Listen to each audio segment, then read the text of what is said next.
시작이 있으면 끝도 있다고 누구나 한 번쯤은 겪어야 되는 아픔인 건 알지만 멀게만 느껴졌던 그날이 저에게도 다가오게 되었습니다. 소중한 사람이 제 곁을 떠나버린 아픔을 겪었는데도 이 세상은 조금의 변화도 없네요. 저 또한 지금은 아무렇지도 않은 듯 애써 아픈 감정을 숨기고 출근을 하기 위해 지하철에 몸을 싣고 각자의 사연을 짊어지고 하루를 시작하는 많은 사람들의 틈에 껴서 매번 해오던 똑같은 일상을 보내고 있습니다. 시간이 흐를수록 제가 겪었던 아픔 또한 조금씩 무뎌지겠죠. 안녕하세요.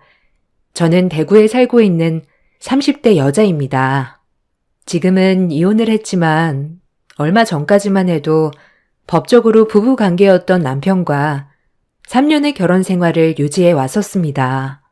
한없이 착해 빠진 모습에 반해 결혼을 선택했었고 함께 살아오면서도 제가 남편을 선택한 거에 대해 조금도 후회한 적이 없었죠. 그런데 평탄할 것만 같았던 제 삶에 갑작스러운 변화가 찾아오게 된 건 엄마의 건강이 악화되면서부터였어요.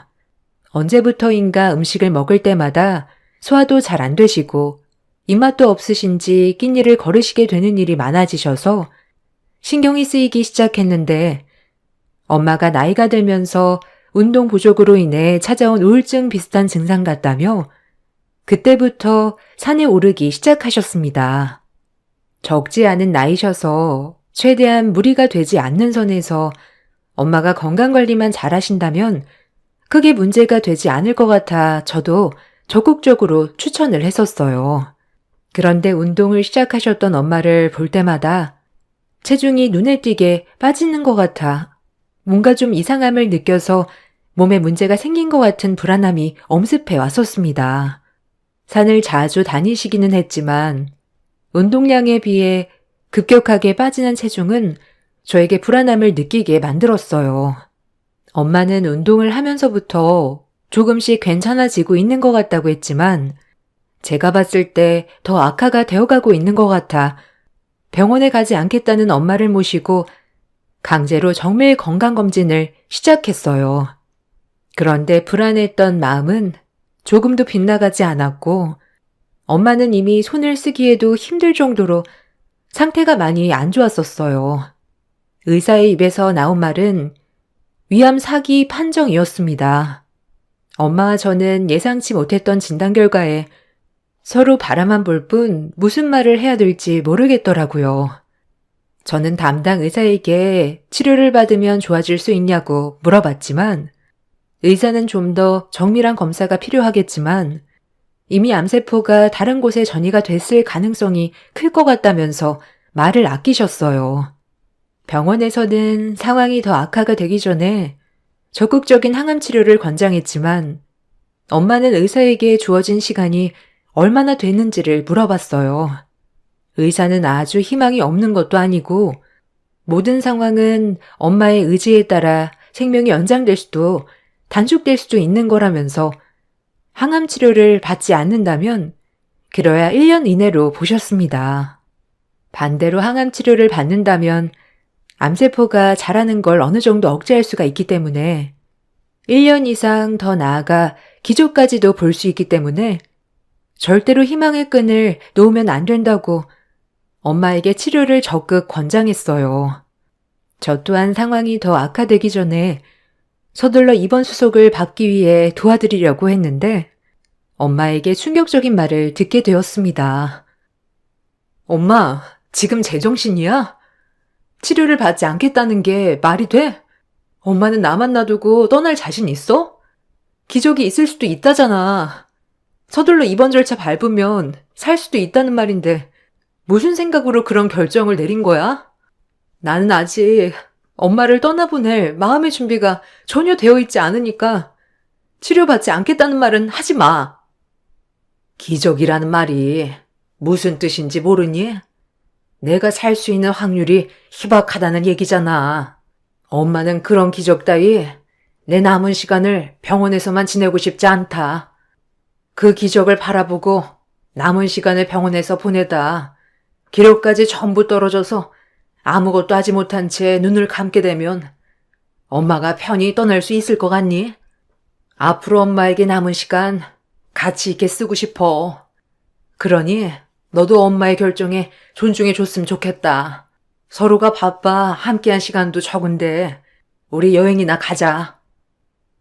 제가 병원에서 엄마를 붙들고 애원을 했지만 결국 항암 치료받는 걸 단호하게 거절을 하셨고 앞으로 필요하게 될 약만 처방을 받으셨습니다. 그리고 엄마에게 주어진 시간을 가치 있게 사용하기 위해 바쁘게 움직이셨습니다. 그런 모습을 지켜볼 수밖에 없다는 게 너무 마음이 아팠지만 엄마의 생각을 존중해 줄 수밖에 없었어요. 그리고 이런 안 좋은 상황을 남편과 시댁 식구들이 듣게 됐는데 계속해서 제 심기를 자극시키는 말들로 저를 불편하게 만들었어요. 이번에 사돈이랑 일주일 정도 여행 가기로 했다면서 정말 항암 치료를 받지 않겠다니? 아예 마음을 정리했나 보구나. 사람은 누구나 때가 되면 떠난다곤 하지만 막상 사돈에게 주어진 시간이 얼마 남지 않았다고 하니 내 마음도 참 씁쓸하구만. 나도 나중에 사돈의 길을 따라갈 걸 생각하니 나도 주어진 시간을 가치 있게 보내야 될 것 같더라.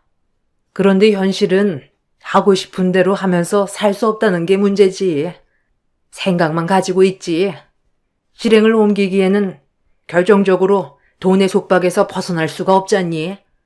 사돈께서는 사돈 어른이 남기고 가신 재산이 있으니 그런 걱정은 안 해도 되니 얼마나 마음이 편하겠어? 눈 감을 때까지 모아놓은 재산 다 쓰고 떠나지도 못할 정도로 많이 있잖아. 건물 임대료만 받아먹어도 그게 얼마니? 그 건물의 가치가 90억 정도 된다더만. 그거 처분해서 남은 시간 하고 싶은 거 하면서 살면 눈 감아도 후회는 없을 것 같네.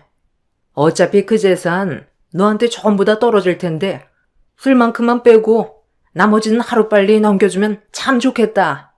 우리도 사돈 덕 좀 보면서 살아도 되잖니? 가족 좋다는 게 뭐니? 아마 사돈이 떠나기 전에 우리한테 뭐 좀 남겨주고 가겠지? 아, 엄마. 이 사람이 지금 정신적으로 얼마나 힘든 시간을 보내고 있는지 알면서 왜 그런 말을 하세요? 뭐가 중요한지 모르세요? 아, 제발 생각 좀 하고 말을 해요. 오빠는 왜 엄마한테 큰 소리야? 엄마는 현실적인 대화를 하고 있는 중이잖아. 어찌됐든 새언니한테 그 많은 재산이 남겨지는 건 맞으니까 물어보는 건데 왜 오빠가 예민하게 반응해? 언니, 저희 엄마 말에 기분 나쁜 건 아니죠? 돈 얘기를 안 할 수는 없는 거잖아요. 그 많은 재산 어떻게 할 거예요? 아가씨, 그게 지금 무슨 말이에요?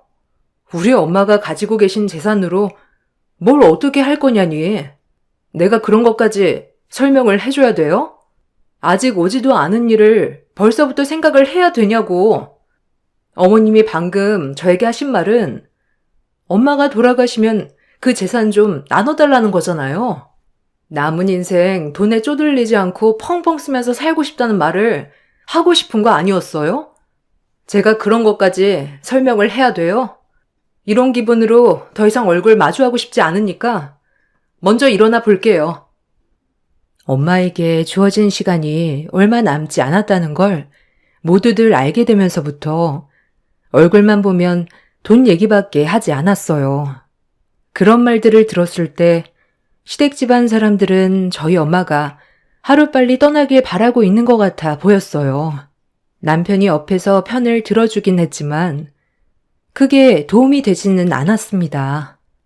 오히려 시댁 가족들과 저와의 관계를 더 안 좋게 만드는 불쏘시개 역할을 한 것 같아 기분이 안 좋았는데 시댁에서 뛰쳐나온 저를 뒤따라온 남편이 저에게 갑자기 화를 내더라고요.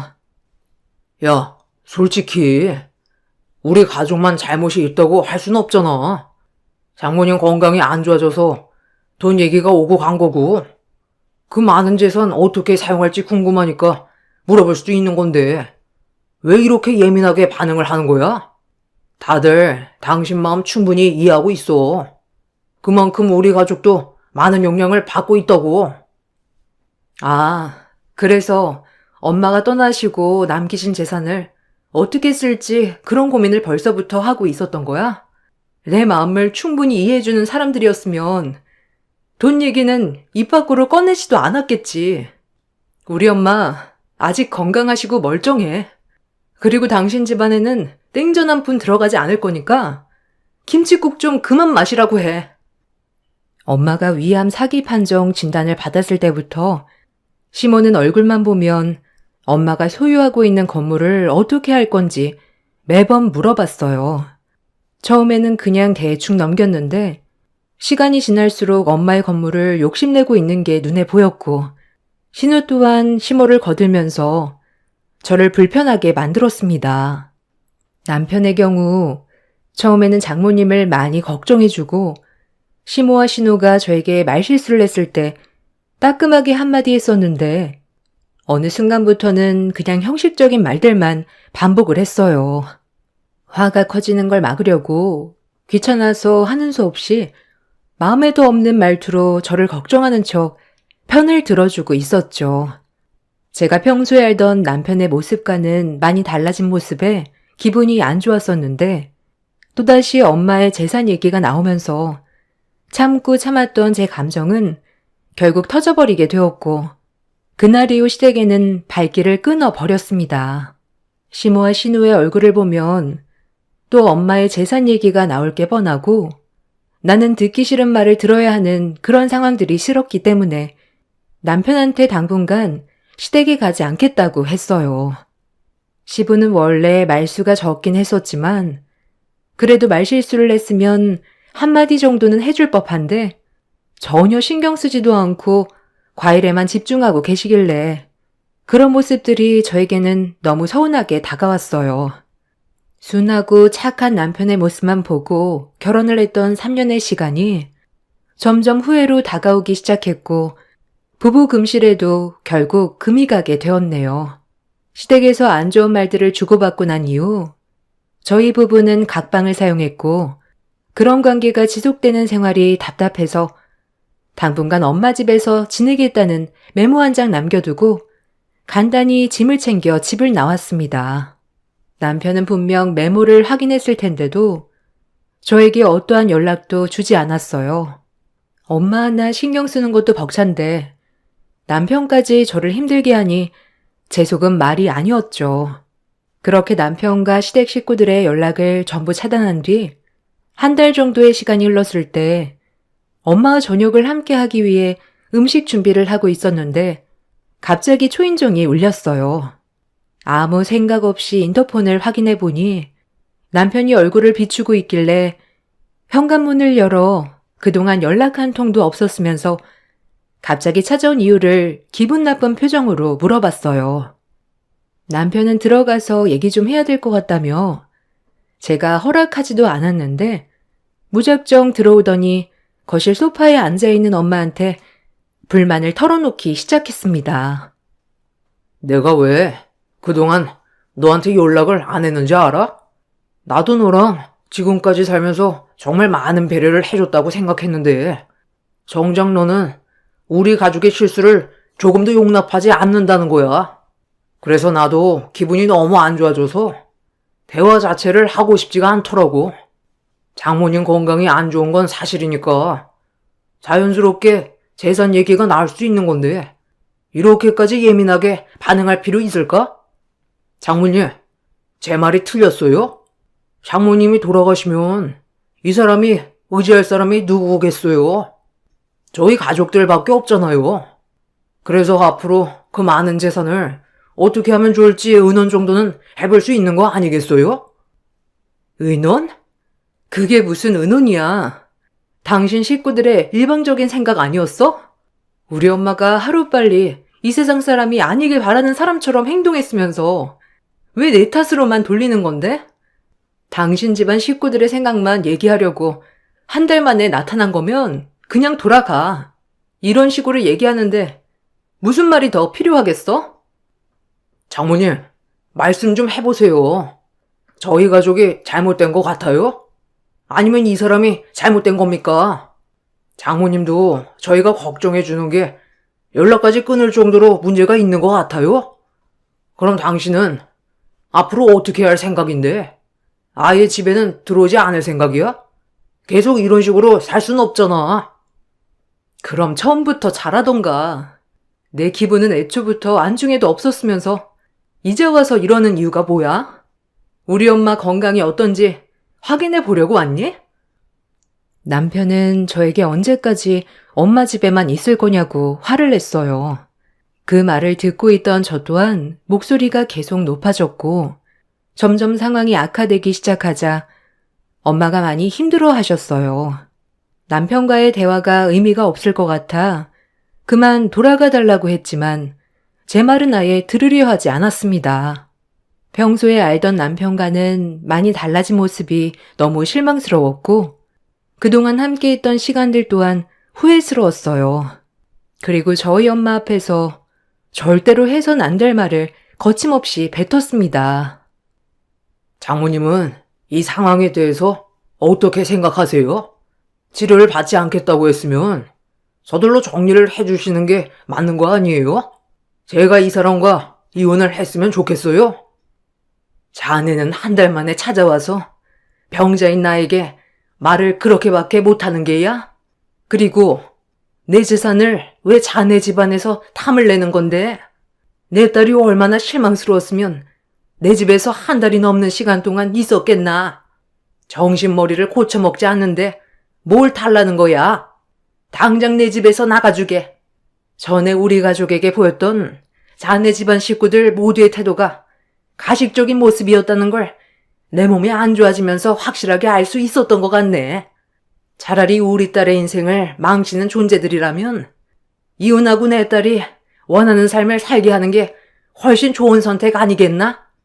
썩 내 앞에서 꺼지고 다시는 나타나지 말게. 정아 너도 저놈과 그만 끝내거라. 들었지? 나 또한 너랑은 그만 끝내는 게 좋을 것 같아. 어떻게 된 게 우리 엄마의 건강이 안 좋아지기 시작하면서부터 돈 얘기밖에 안 하는 거야? 할 말이 그렇게 없어? 다들 우리 엄마 재산만 눈독 들이고 있는데 어떻게 좋은 말이 나갈 수가 있겠어. 우리 엄마 재산에 눈독 들이는 너희 집안 꼴도 보기 싫어. 저는 남편과 더 이상의 대화를 이어나가고 싶지 않아 강제로 집 밖으로 내쫓아 버렸어요. 밖으로 내보내는 동안 저는 처음으로 남편과 몸싸움을 벌였어요. 한참 동안 실랑이를 벌이다가 문을 닫지 못하게 끝까지 붙들면서 대화를 하자고 했지만 어떠한 말조차도 섞고 싶지가 않았습니다.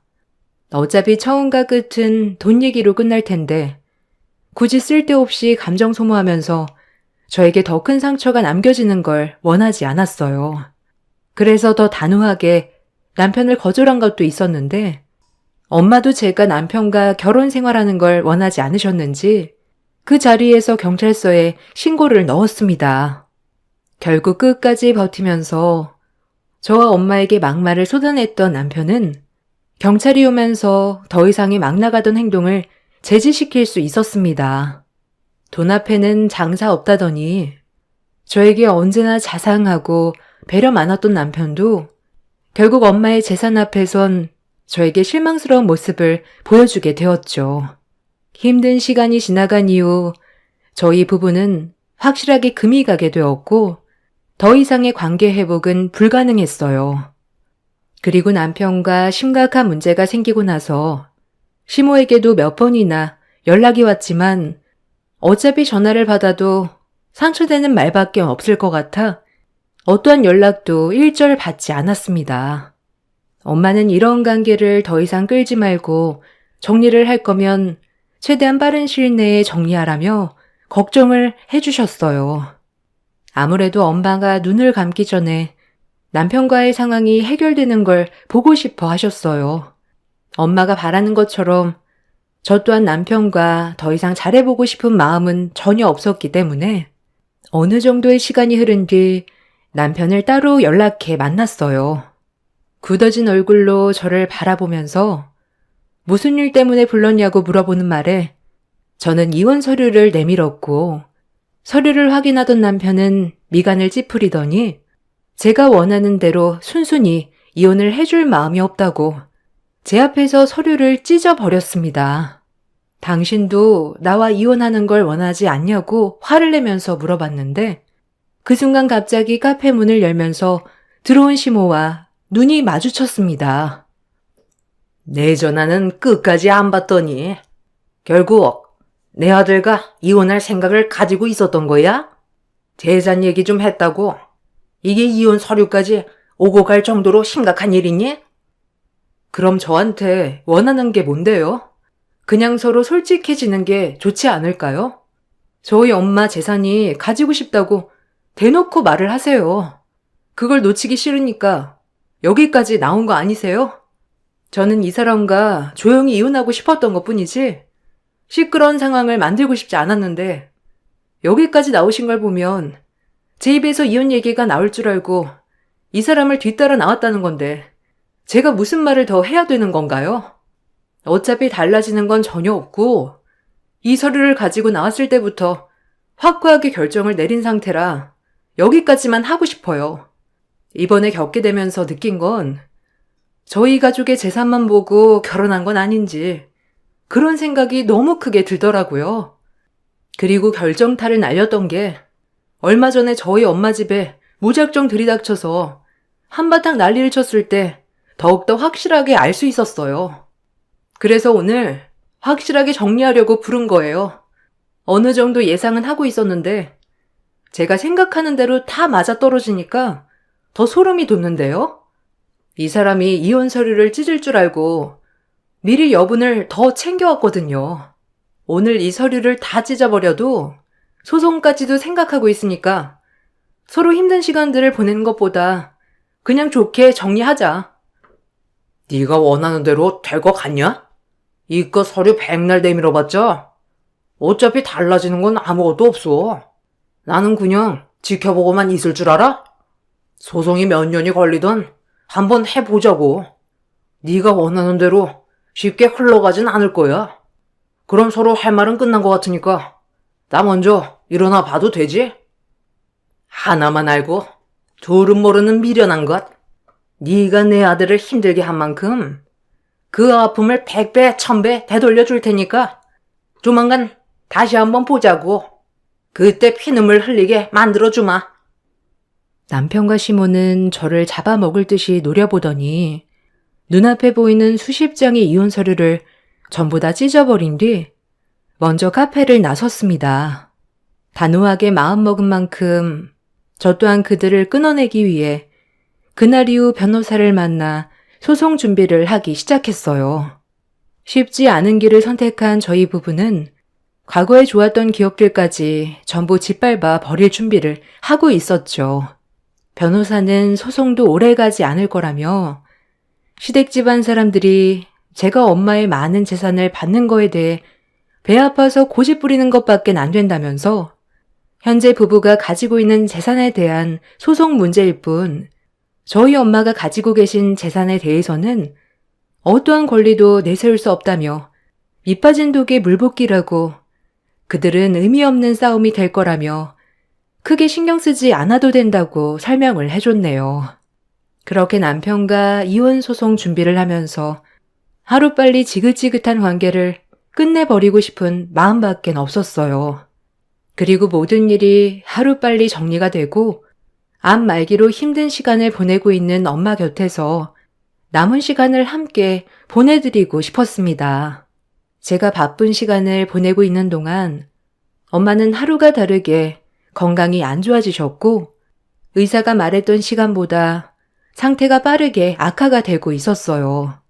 그런 엄마의 모습에 느낌이 좋지 않아 다시 한번 병원을 찾아가 정밀 검사를 받아보는 순간 담당 의사의 안색이 너무 안 좋게 변했고 충격적인 말을 듣게 되었네요. 암세포가 전보다 더 많이 전이가 되어 있는 상태인데 문제는 심장에까지 전이가 퍼진 상태라 시간이 지날수록 숨 쉬는 게 힘들어질 거라는 진단을 내렸어요. 어느 순간부터 가슴 통증을 호소하셨는데 이미 암세포가 심장에 전이가 돼서 고통스러워 하셨던 거였습니다. 엄마는 치료를 받지 않기로 결정을 내렸을 때부터 어느 정도 예상한 결과였다고 애써 아무렇지도 않은 표정을 보이셨지만 저는 엄마와 함께하는 시간이 짧아졌다는 거에 너무 마음이 아팠어요.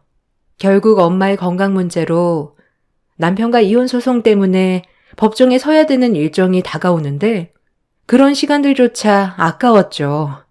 엄마 옆에 조금이라도 더 있어주고 싶어 남편한테 소송은 나중에 해야 될 것 같다고 문자 한 통 남긴 뒤 일정을 취소했습니다. 저희 엄마는 병원에 다녀오신 이후 빠르게 건강이 악화되어 갔고 결국 며칠 뒤 사경을 헤맬 정도로 많은 고통에 시달리시다가 결국 저를 놓지 않으려 했던 손에 힘이 풀렸고 엄마는 거친 숨을 반복해서 내쉬더니 끝내 저와 작별을 하게 되었습니다. 저에게 무슨 말을 하려던 것 같은 눈빛을 보내셨는데 헐떡거리기만 하셨던 엄마의 마지막 말은 끝내 듣지를 못했습니다. 현실을 받아들이기 힘든 상황에서 장례는 진행이 됐고 엄마의 영정사진을 보면서 하염없이 오열을 했어요. 어느 정도 마음의 준비를 할 수 있는 시간을 줘야 하는데 암은 엄마의 건강을 순식간에 앗아가 버렸습니다. 그렇게 괴로움의 눈물을 계속해서 쏟아내면서 힘들어하고 있었는데 남편과 시댁 식구들이 장례식장에 찾아왔어요. 일부러 얘기하지도 않았는데 어떻게 알게 됐는지 제 앞에 나타난 그들이 보고 싶지 않아 고개를 돌리자 시모가 그런 저를 보면서 입을 열었습니다. 그리고 남편이 저에게 하나의 영상을 보여줬는데 그걸 본 저는 엄청난 충격에 빠져 입을 다물지 못했어요. 왜? 놀랬어? 내가 뭐라고 그랬어? 사람 일 어떻게 될지 아무도 모른다고 하지 않았나? 이거 장모님이 나한테 직접 남기신 영상 유언이야. 힘든 몸인데도 당신과 내가 잘 지내길 바라셨는지 영상 유언을 남기셨다니까. 믿기지가 않지? 나도 장모님이 이런 깊은 생각을 가지고 계실지 꿈에도 몰랐다니까. 자, 다시 한번 보여줄까? 장모님이 가지고 계신 재산 90억을 사위인 나한테 전부 넘기겠다는 유언을 남기셨잖아. 이거 하나로 모든 상황 해결됐지? 너 지금 이거 뭐 하는 짓이야? 우리 집에는 언제 왔다 간 거야? 내가 거의 매일같이 집에 붙어 있었는데 내가 없는 틈을 타서 엄마 집에 들어갔던 거야? 무슨 말인지 나는 잘 모르겠네. 이거 장모님이 직접 보내주신 파일이라니까. 여기에 내가 나오지 않는데 어떻게 이런 걸 시키겠어? 사경을 헤매시는 장모님한테 이런 걸 강요하는 건 정신 나간 놈들이나 하는 짓이라고. 너도 지금의 상황이 많이 당황스러울 텐데 나는 어떻겠냐? 지금 이 상황이 꿈만 같다고. 그러니 처음부터 누가 욕심을 부리래? 네가 최대한 좋게 해결하려 했다면 사돈이 내 아들에게 전 재산을 전부 통째로 주겠다는 유언을 남기진 않았겠지. 니들이 저지른 계획이잖아. 우리 엄마가 나랑 한마디 상의도 없이 행동했을 것 같아? 니들이 그 영상 조작한 거 내가 모를 줄 알아? 당장 이리 내놔. 그거 가져가봤자 아무 소용없어. 어차피 원본은 따로 있거든. 영상 유언이 제일 확실한 거 알지? 너는 법정에서 나한테 지게 되어 있다니까. 남편과 시댁 식구들은 전혀 예상하지 못했던 영상을 보여주었고 그걸 본 저는 입을 다물질 못했어요. 누가 봐도 엄마인데 말도 안 되는 유언을 영상으로 남겨두었다는 게 말이 되지 않았어요. 저는 남편한테 강압적인 영상의 유언은 법적으로 채택이 안 되는 거 모르냐고 화를 냈고 남편과 시댁 식구들은 강압적이 아닌 자의적인 영상이라고 엄마의 장례식장에서 저에게 큰 소리를 쳤어요. 사경을 헤매고 있는 엄마였는데 영상을 힘들게 읽는다는 건 말이 되지가 않았습니다. 그래서 그들에게 엄마의 장례가 끝이 나고 법적 소송이 다시 제기될 때 그 영상에 대해서 조금이라도 개입이 되었거나 문제가 있었다면 절대로 용서하지 않을 거라고 장례식장이 떠나갈 정도로 화를 냈습니다. 남편은 제 말에 눈 하나 깜빡거리지 않고 웃으면서 저를 바라보더니 90억 재산은 자기 것이 될 거라고 되려 큰 소리를 쳤습니다. 전혀 예상치 못했던 일들을 겪게 된 저는 절망스러웠고 어떻게 돌아가고 있는 건지 너무 혼란스러웠어요. 그렇게 장례식장에 들이닥친 시댁 식구들은 한바탕 엄마의 유언 영상을 가지고 난리를 친 뒤 장례식장을 나갔는데 그때부터 엄마의 장례를 제대로 치를 수가 없었어요. 엄마의 재산 90억을 사위에게 남기겠다는 영상 유언은 자의적이 아닌 강압적이라는 걸 저는 알 수가 있었어요. 제가 없는 틈을 타 남편이 들어와 사경을 헤매고 있는 엄마를 일으켜 억지로 영상을 찍게 만들지 않고서야 이런 일은 절대로 벌어지지 않을 상황이었습니다. 정말 힘들었던 엄마의 장례를 겨우 끝낸 뒤 저는 서둘러 집 주변 CCTV부터 확보를 하기 위해 경찰의 도움을 받은 뒤 집안의 물건들을 정리하고 있는데 엄마가 누워있던 안방 침대에 지쳐있는 뭔가 마음을 잠깐 쉬려고 누웠는데 그 순간 제 눈에 무언가 반짝이는 게 눈에 들어왔어요. 책장 틈에 비친 반짝이는 물건에 몸을 일으켜 책 한 권을 빼내는 순간 전선들이 책에 달라붙어 따라 나왔습니다. 순간 온몸에 소름이 돋았고 책을 펼치는 순간 소형 CCTV가 책 안에 들어가 있었어요. 줄을 따라가 확인을 해보니 책장 및 서랍과 연결되어 있었고 그 안에는 실시간으로 녹화가 되고 있었는지 기계가 작동 중이었어요. 떨리는 손으로 CCTV 녹화 중지 버튼을 누른 뒤 외장 하드를 컴퓨터에 연결해 녹화된 영상들을 확인하는 순간 저는 말도 안 되는 충격적인 장면에 눈물이 왈칵 쏟아지고 말았네요. 엄마, 빨리 들어와. 시간 없어. 최대한 서둘러 끝내고 돌아가야 우리 계획대로 진행이 된다고. 나중에 장례식장에서 이 영상을 보여주면 아마 나를 소송 걸려고 주변 CCTV는 다 찾아볼 거야. 그럼 이 유언 영상이 강압적이었다는 걸 알게 될 텐데 그럼 반대로 엄마랑 내가 문제가 생길 수 있잖아. 그래서 조금이라도 틈을 보이면 안 된다니까. 돌다리도 두드려보고 건너야 된다고. 걔 성격이 얼마나 신중하고 조심스러운데 영상 유언 보자마자 자의적이 아니라는 증거를 찾기 위해 눈에 불을 켜고 단서를 찾아내려 노력할 거야. 그래서 내가 중국집 배달부처럼 옷을 입고 헬멧을 쓰고 들어온 거라고. 엄마는 내가 하자는 대로만 하면 되니까 제발 쓸데없는 걱정은 하지 말고 제가 시키는 대로만 하세요. 엄마, 일단 장모님 좀 일으켜 세워봐요. 빨리요. 사돈, 정신 좀 차려봐요. 지금 상당히 몸이 힘든 거 저희도 알고는 있는데요. 우리도 먹고 살아야 되지 않겠어요? 그러니 힘들어도 좀 일어나 봅시다. 장모님, 정신 차리세요. 정화가 금방 돌아올 텐데 그 전에 빨리 찍어야죠. 장모님, 제 말 안 들려요? 마지막 힘을 쥐어짜라니까요. 자, 저 좀 보세요. 정화가 지금 임신했어요. 아빠 없는 아이로 만들 거예요? 저희가 이혼했으면 좋겠냐고요.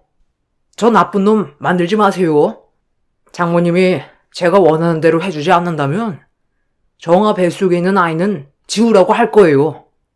지금부터 장모님이 어떻게 행동하시냐에 따라 정화와 제가 행복해질 수도 있는 거고 불행해질 수도 있는 거예요. 자, 따라해 보세요. 내 재산 90억 사위에게 남깁니다. 그리고 이 영상은 강압적이 아닌 자의적인 영상입니다. 이거 한마디만 하시면 됩니다. 그럼 저 앞으로 정화한테 좋은 남편이 되어줄게요. 하지만 따라주지 않는다면 정화는 불행한 삶을 살게 될 거예요. 시간 없어요. 엄마는 그냥 촬영만 하고 있어요. 내가 편집하면 되니까 처음부터 끝까지 촬영만 하고 있으면 돼요. 장모님, 정신 차리라니까요. 아, 진짜 이 노인네가? 갈 때 가더라도 나한테 90억은 주고 가야 될 거 아니야? 너희들이 이러고도 무사할 줄 알아? 내가 유언을 남긴다고 니들이 가져갈 수 있는 게 있을 줄 아냐고? 그리고 내 딸이 임신했다고? 어디서 거짓말이야? 임신을 했는지 안 했는지는 이따가 물어보면 되잖아요. 내가 말하는 건 장모님이 떠나고 난 뒷일에 대해 얘기하는 거예요. 90억이 내 손에 들어오지 않는 이상 나는 절대로 이혼 안 해줄 거거든. 이게 무슨 말인지 알고 있죠? 장모님이 지금 당장 자의적인 영상 유언을 남겨줘야 정아 목숨을 보장해 드릴 수가 있어요. 정아도 장모님들을 따라가게 만들어 줄까요? 90억이 손에 들어오게 생겼는데 우리 가족이 지금 눈에 뵈는 게 있을 것 같아? 큰 돈을 줄 수 있다는데 뭔 짓을 못해? 아유, 답답한 노인네야. 그냥 한마디만 하면 끝나는 건데 죽기 전까지 고집 부릴 거야? 당신 딸까지 잘못되게 하고 싶지 않으면 눈 딱 감고 한마디만 하면 된다니까. 나머진 우리가 알아서 할 테니 걱정하지 말고 90억이 당신 딸 목숨값이라고 생각해. 그럼 마음 편하잖아. 눈이라도 편히 감아야 되지 않겠어? 엄마가 설치해둔 CCTV에 담긴 녹화된 영상은 저에게 엄청난 충격을 안겨주었어요. 엄마가 눈을 감은 이후에 저에게까지 문제가 생기게 될까봐 결국 남편이 시키는 대로 영상 요원을 찍게 되었네요.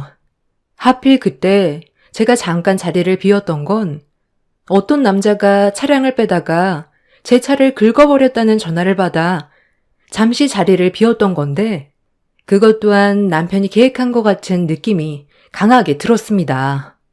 그리고 임신을 하지도 않았었는데 남편은 저희 엄마에게 극도의 불안감을 안겨주기 위해 온갖 안 좋은 말들로 엄마를 압박했어요.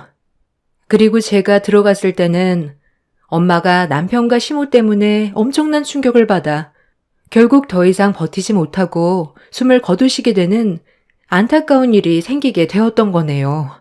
그리고 또 다른 영상에 저는 오열을 했고 두 모자를 절대로 용서할 수가 없었어요. 제가 남편과 소송 준비로 변호사를 만나고 정신없을 때 엄마가 남편과 시모가 집 주변을 어슬렁거리는 걸 몇 번 봤었는데 제가 너무 많은 일들을 혼자서 감당할 수 없는 힘든 일들이 겹치다 보니 또 다른 걱정거리를 안겨주고 싶지 않아 지켜보기만 하다가 혹시 모를 상황을 대비해 엄마의 방에 CCTV를 설치해 둔 거라며 두 모자의 수상한 움직임에 무언가 계획이 있는 것 같아 나중에 저에게 도움이 되길 바라는 마음에 안방에다가 CCTV 설치 기사를 불러 도움을 받았던 거였어요. 그리고 엄마의 신중한 행동으로 저는 결정적인 단서를 얻을 수가 있었습니다. 남편과 시모는 정신 차리기도 힘든 엄마를 상대로 무력을 행사했고 엄마는 눈을 감는 순간까지 괴로운 상황들을 이겨내가며 떠나셨던 거였어요. 그때 저에게 무슨 말을 하려다가 못했던 걸 엄마가 떠난 이후에 알 수 있게 된 거였죠. 한참 동안 오열을 했고 저는 곧장 CCTV를 확보하기 위해 노력 중이던 담당 경찰에게 엄마가 녹화해두었던 CCTV를 보여주었고 결국 자신들의 범행으로 인해 경찰들에게 연행이 되었습니다. 제 담당 변호사는 힘겹게 목숨이 붙어있는 환자에게 강압적인 유언의 압박을 강행했고 거기에 더해 물리적인 행동을 저지른 남편과 시모가 병으로 자연사한 게 아닌 외부의 충격으로 인해 단명한 거기 때문에 미필적 고의로 인한 살인으로 법적 적용이 된다면서 무거운 형벌을 받을 수 있다고 했어요. 그렇게 법정에 서서 재판을 받게 된 남편과 시모는 엄마의 재산을 탈취하기 위해 치밀한 계획은 물론 환자가 사경을 헤매고 있는데도 자신들의 이득만을 생각해 생명이 위험한 환자에게 어떠한 죄책감도 없이 강압과 물리적인 행동으로 결국 수명을 단축시켜 세상을 떠나게 한 잘못으로 제가 받은 정신적 고통과 자신들의 범행에 대해 잘못을 뉘우치지 않는 모습들이 괘씸해 남편은 징역 15년, 시모는 징역 13년형을 받았습니다. 남편은 곧 숨이 멎게 될 사람이었는데 말도 안 되는 형벌이라고 되려 큰 소리를 질렀고 자신의 잘못에 대해 조금도 반성하지 않던 남편은 재판장에서 정신 나간 사람처럼 난리를 쳤어요.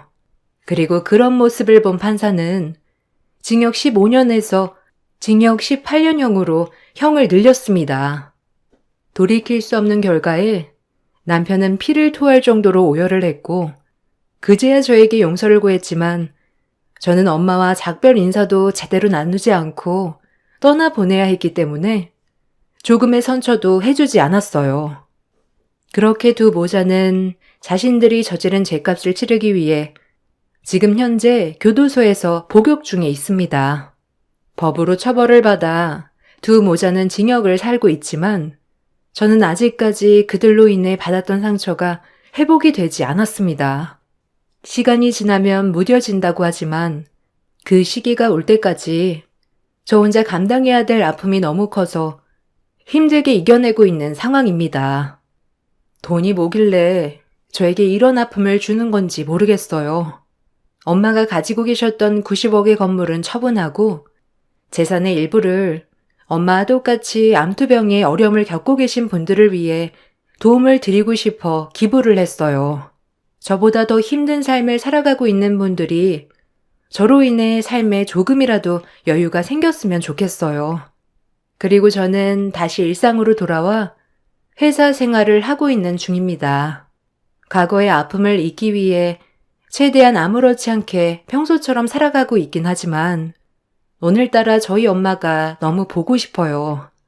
아직까지 엄마가 떠났다는 게 믿어지지가 않아 눈물이 앞을 가립니다. 열심히 살다 보면 저를 진정으로 사랑해주는 그런 사람을 언젠가 다시 만날 날이 있겠죠. 여러분들께서도 힘내시고 올 한해 마무리 잘 하시길 바라며 건강에 항상 유의하시길 바랍니다. 감사합니다. 안녕하세요. 30대 직장인입니다. 이곳 사연들을 들으면서 세상에 이런 일들이 일어나는구나 깜짝 놀라기도 하고 공감을 한 적도 많은데요.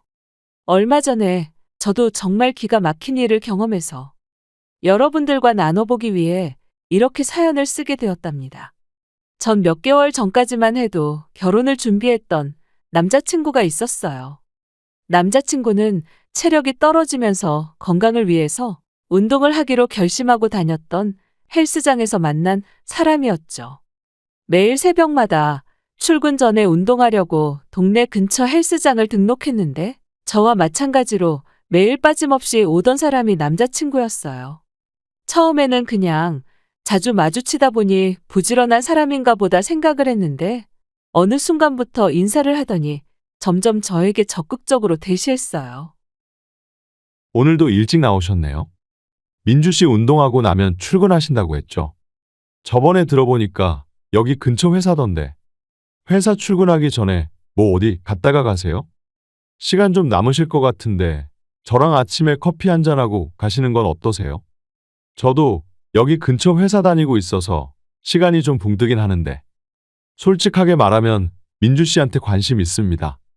민주 씨랑 커피 한잔하고 싶어요.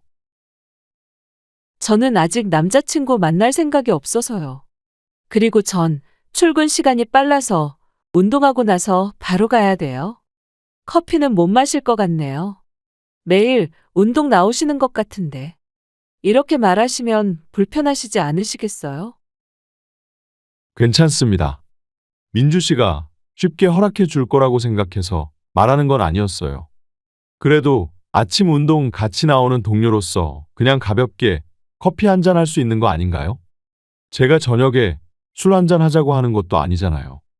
저 그렇게 이상한 사람 아닙니다.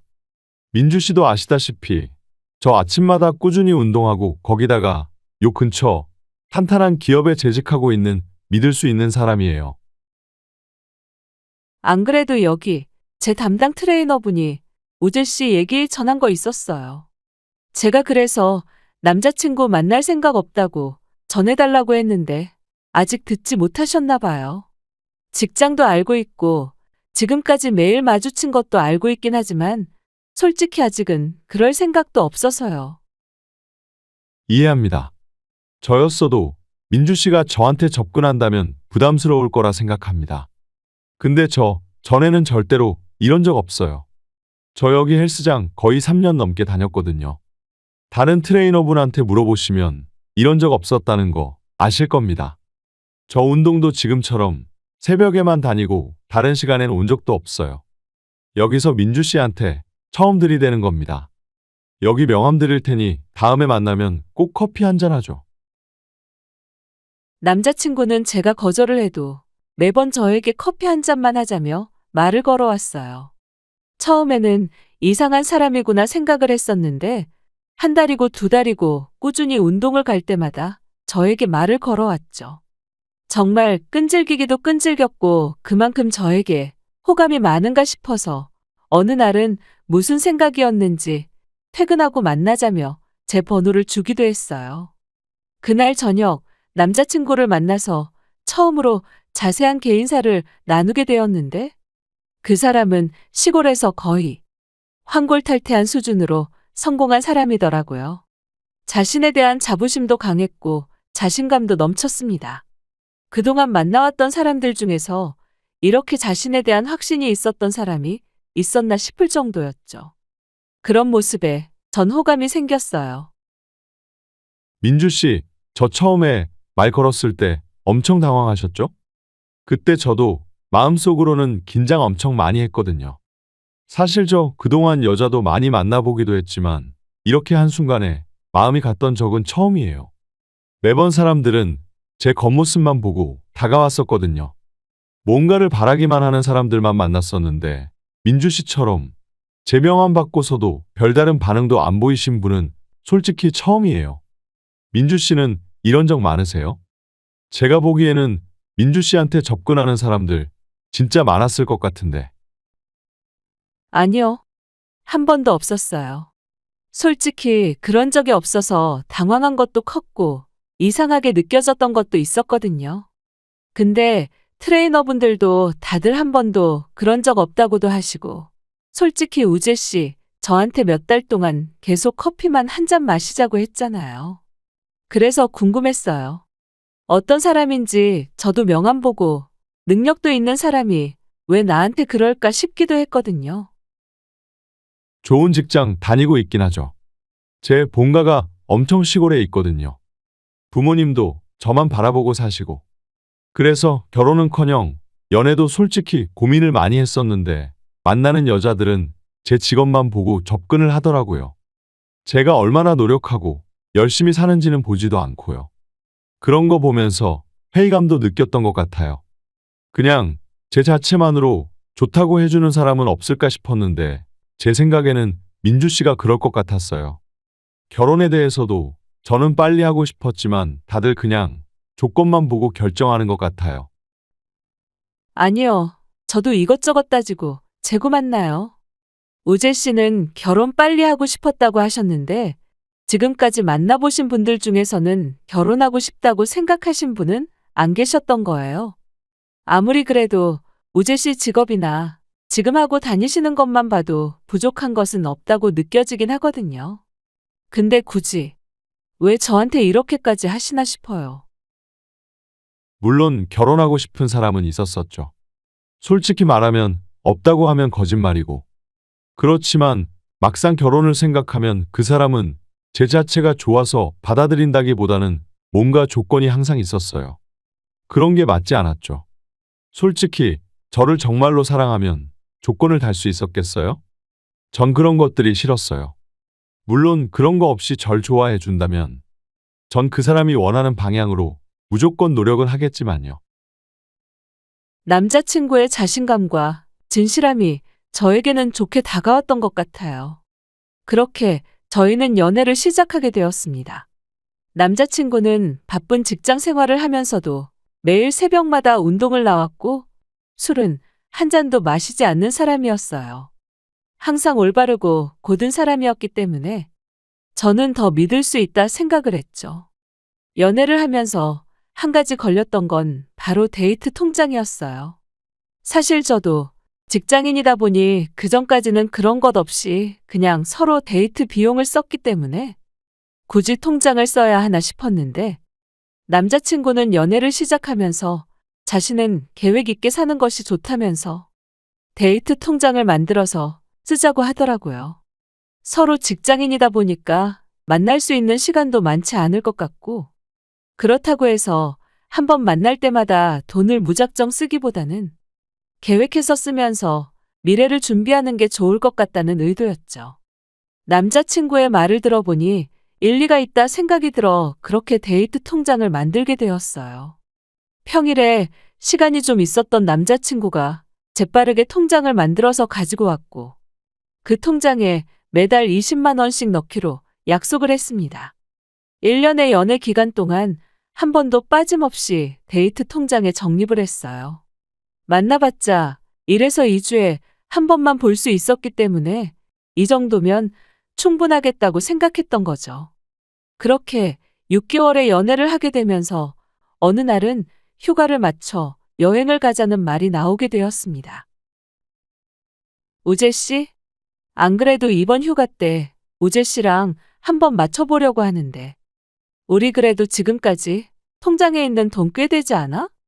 기간상으로는 해외여행은 좀 힘들 것 같고 그냥 가까운 근교에 1박 2일 여행 가는 건 어떨까? 그러면 따로 돈 모으지 않고서도 통장에 있는 돈으로도 충분히 갈 수 있을 것 같은데 우재 씨는 어떻게 생각해? 좋지. 어떻게 그런 생각을 했어? 안 그래도 우리 통장에 있는 돈 계속 쌓이기만 하고 우리 제대로 만나지도 못했잖아. 우리 처음 연애할 때는 매주마다 그래도 한 번씩은 보자고 했는데 2주에 한 번 보니까 아마 그거 반도 안 썼을 것 같아. 근데 어쩌지? 나 그 통장 잃어버려서 오늘 말하려고 했는데 평일에 내가 다시 발급받으러 가야 하는데 못 갔어. 미안해. 정말? 그럼 인터넷 뱅킹으로 얼마 남았는지 확인은 못하나? 카드 만들었으면 인터넷 뱅킹도 신청한 거 아니야? 확인하면 되겠다. 우재 씨, 평일에 시간 안 되는데 어떻게 갈 수 있겠어? 안 그래도 내가 저번에 우재 씨 통장 만들어 왔다고 하길래 그냥 내가 갈 걸 그랬거든. 나보다 우재 씨가 너무 바빠서 혹시라도 이렇게 잃어버리면 어쩌나 싶긴 했거든. 그러게. 잘 가지고 다닌다고 생각했었는데. 미안해. 그리고 내가 인터넷 뱅킹 신청도 안 했어. 솔직히 사람 일이 어떻게 될지도 모르고 매달 돈 내는 게 힘들 수도 있으니까. 민주 씨한테 말하는 게 아니라 나는 매달 넣었는데 그냥 주변에서는 말 못하고 무리할 수도 있는 거 아니냐고 하길래. 그냥 처음부터 나도 믿고 통장만 만들었던 거거든. 어쨌든 카드로 돈은 쓸 수 있어도 자세한 내역은 못 보니 어쩔 수 없네. 내가 연차라도 내거나 점심시간에 은행 갔다 올게. 통장에 돈을 확인하고 계획을 세우려고 하니 남자친구는 갑자기 통장을 잃어버렸다며 얘기를 했어요. 동시에 인터넷 뱅킹도 신청하지 않아서 잔액을 바로 확인할 수 없었죠. 미안해하는 남자친구를 보면서 그 앞에서 뭐라고 할 수도 없었고 고의가 아니었으니 그냥 넘어갈 수밖에 없었습니다. 저도 남자친구도 다 일을 하고 있었기 때문에 솔직히 일주일에 한 번 보기도 힘들었어요. 그러다 보니 매달 20만 원씩 저축을 해도 반의 반도 쓰지 못했던 날들이 많았습니다.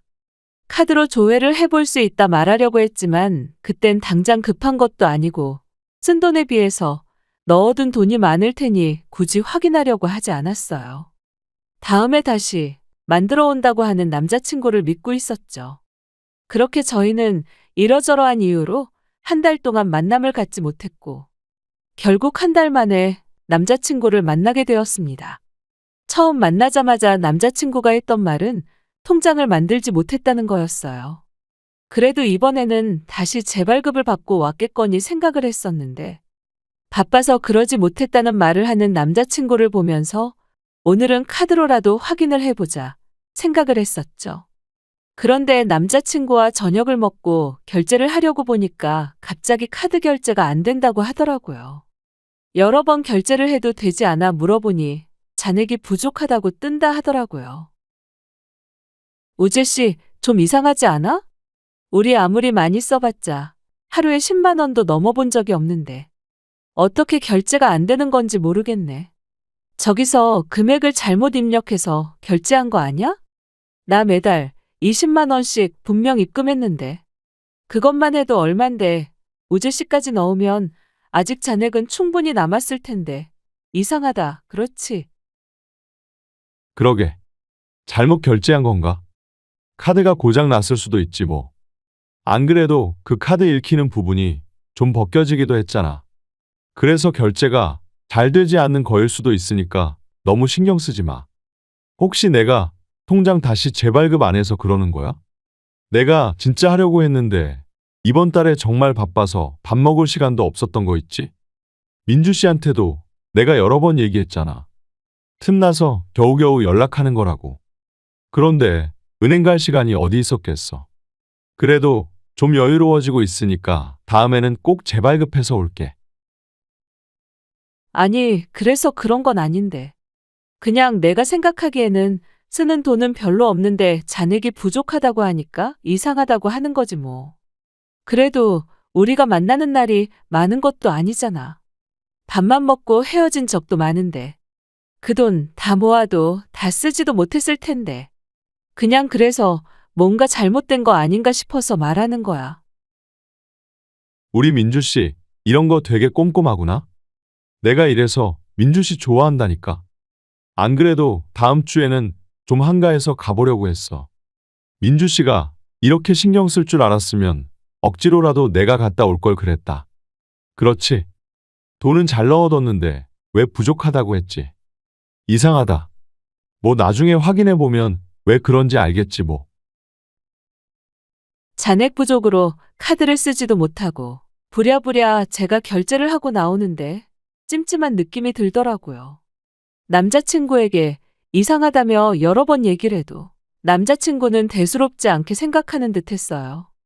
다음에 꼭 재발급을 해서 오겠다고 하니 알겠다 하고 헤어지게 되었는데 집에 돌아와 그동안 썼던 내역을 다시 확인을 해봐도 모자랄 일이 없다는 생각만 들었죠. 그렇게 찝찝한 채로 며칠이 더 흐르고 난 후 확인을 할 수 있는 기회가 생겼습니다. 바로 남자친구가 가족 행사가 있어서 평일에 이틀 동안 연차를 쓴다는 것이었죠. 그날 하루는 어떻게든 시간이 날 수도 있겠다는 생각이 들어서 전 그 전날부터 꼭 은행을 가보라고 말을 했어요. 남자친구도 알겠다는 말을 했는데 첫날은 너무 바빴다며 은행 갈 시간도 없었다고 하더라고요. 다음날 그래도 미안한 마음으로 행사 안 가고 제 집에 일찍 와서 기다리고 있겠다는 말을 해서 저는 급하게 연차를 쓰고 그날 쉬게 되었습니다. 아침 일찍 저희 집에 온 남자친구는 출근하지 않은 저를 보고 화들짝 놀라더라고요. 전 그대로 남자친구를 데리고 은행으로 향했죠. 통장 재발급을 받고 나서 내역을 모두 확인을 해보니 그 몇 달 동안 남자친구는 한 번도 통장에 돈을 넣지 않았고 저만 돈을 넣고 있는 상황이었어요. 너무 황당했다져 물으니 남자친구는 우물쭈물하며 말을 꺼냈습니다. 사실은 솔직히 창피해서 민주 씨한테 얘기를 못했어. 내가 처음 사귈 때 내 상황 얘기했던 거 기억나? 우리 집 솔직히 넉넉한 편도 아니고 엄마고 아빠고 이제는 거의 은퇴하실 때라서 노후 자금에 다 돈 쏟아부으고 계시거든. 내가 나중에 결혼하면 민폐 안 끼치신다고. 그렇게 돈 다 저축하고 계시는데 이번에 아빠가 투자한다고 여기저기 돈 끌어다 쓰시면서 사기당하셨더라고. 그거 해결 안 하면 큰일 난다고 하길래 내가 몇 달 동안 번 돈 다 집으로 보내드렸어. 미안해. 민주 씨한테 말하려고 했는데 내가 처음에 했던 말이 있어서 염치가 없어서 말도 못 꺼냈어. 정말 미안해. 아니, 아무리 그래도 나한테 말은 했어야 하는 거 아니야? 저번부터 통장 다시 발급해 보라고 했었잖아. 그때는 아무 말도 안 하다가 왜 이제 와서 이렇게 말하는 거야? 사정이 있었으면 나한테 미리 말을 해야지. 이렇게 말도 안 하고서는 이제 와서 미안하다고 하면 내가 우재 씨한테 뭐라고 얘기를 할 수 있겠어? 그래서 일은 해결한 거야? 다행히 일은 다 해결하긴 했는데. 솔직히 이번에 해결만 하면 그동안 밀렸던 거 다 내야지 생각을 하고 있었거든. 나도 저번에 잔액 부족이라고 뜬다 하길래 엄청 당황했어. 내가 넣었으면 그런 일도 없었을 건데 너무 죄책감 들기도 하고. 민주 씨한테 미안한 마음뿐이야. 이번 한 번만 용서해줘. 다음 월급 받으면 나 밀렸던 거 다 낼게. 아니, 다 내고, 안 내고 문제가 아닌 것 같아. 아무리 그래도 사실대로 말을 했으면 좋았잖아. 어쨌든 해결했다고 하니 다행이긴 하지만 너무 당황스러운 얘기라서 우재 씨한테 뭐라고 말을 해야 할지도 모르겠어. 내가 이렇게 다시 재발급 받아라 하지 않았으면 우재 씨 나한테 솔직하게 얘기를 했겠어. 그냥 나중에 돈 넣어놓고 모르는 척 지나갈 수도 있었던 거잖아. 아니야, 내가 진짜 돈 다시 넣고 얘기하려고 했어. 숨기려고 했던 게 아니라 솔직하게 말하면 민주 씨 성격에 걱정 많이 할 것 같아서.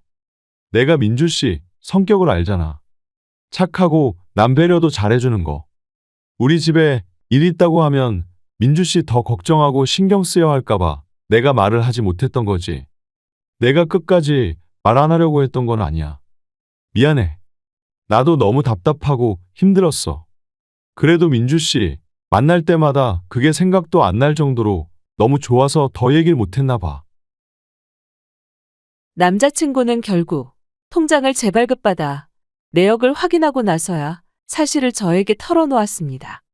남자친구가 말한 사실도 놀라웠지만 그걸 저에게 말하지도 않았다는 게 전 더 충격이었어요. 그렇지만 제 앞에서 미안하다며 계속해 사과하는 남자친구에게 화를 낼 수도 없었습니다. 그 뒤로 월급을 받고 나서 바로 돈을 넣겠다고 했는데 이상하게 그 뒤에 남자친구는 정말 가성비 좋다는 음식점만 가곤 했어요. 둘이서 먹어도 2만 원도 되지 않은 곳만 갔고 밥만 먹고 헤어지는 경우도 많았죠. 그냥 아직 문제가 해결이 다 된 건 아닐 수도 있겠다 믿었어요. 이 사람도 자기 자존심이 있으니 솔직하게 말을 하지 못했던 거구나 생각하면서 그렇게 넘어가게 되었습니다. 1년여의 연애 기간 동안 자주 만났던 것은 아니지만 남자친구는 항상 저에게 마음을 다하는 것처럼 행동했습니다. 물론 돈을 많이 쓰는 건 아니었지만 그전까지는 저도 돈만 쓰고 마치 절 액세서리처럼 데리고 다니던 남자들만 만나왔기 때문에 여왕처럼 떠받들여주는 남자친구가 진정한 사랑이라 느꼈던 것 같아요. 결혼을 결심하기 전 남자친구가 저에게 뜬금없이 연봉을 물어봤던 적도 있었답니다. 남자친구는 꽤나 알려진 기업이었기 때문에 어느 정도 연차만 알고 있다면 연봉을 예상할 수 있었는데 저는 소기업에 재직을 하고 있어서 남자친구가 궁금할 수 있겠다는 생각이 들더라고요. 우재 씨, 나 연봉 그렇게 높지 않아. 우재 씨는 좋은 기업에 다니고 있으니까 아마 주변 사람들 다들 연봉도 높겠는데 난 그 정도는 아니야.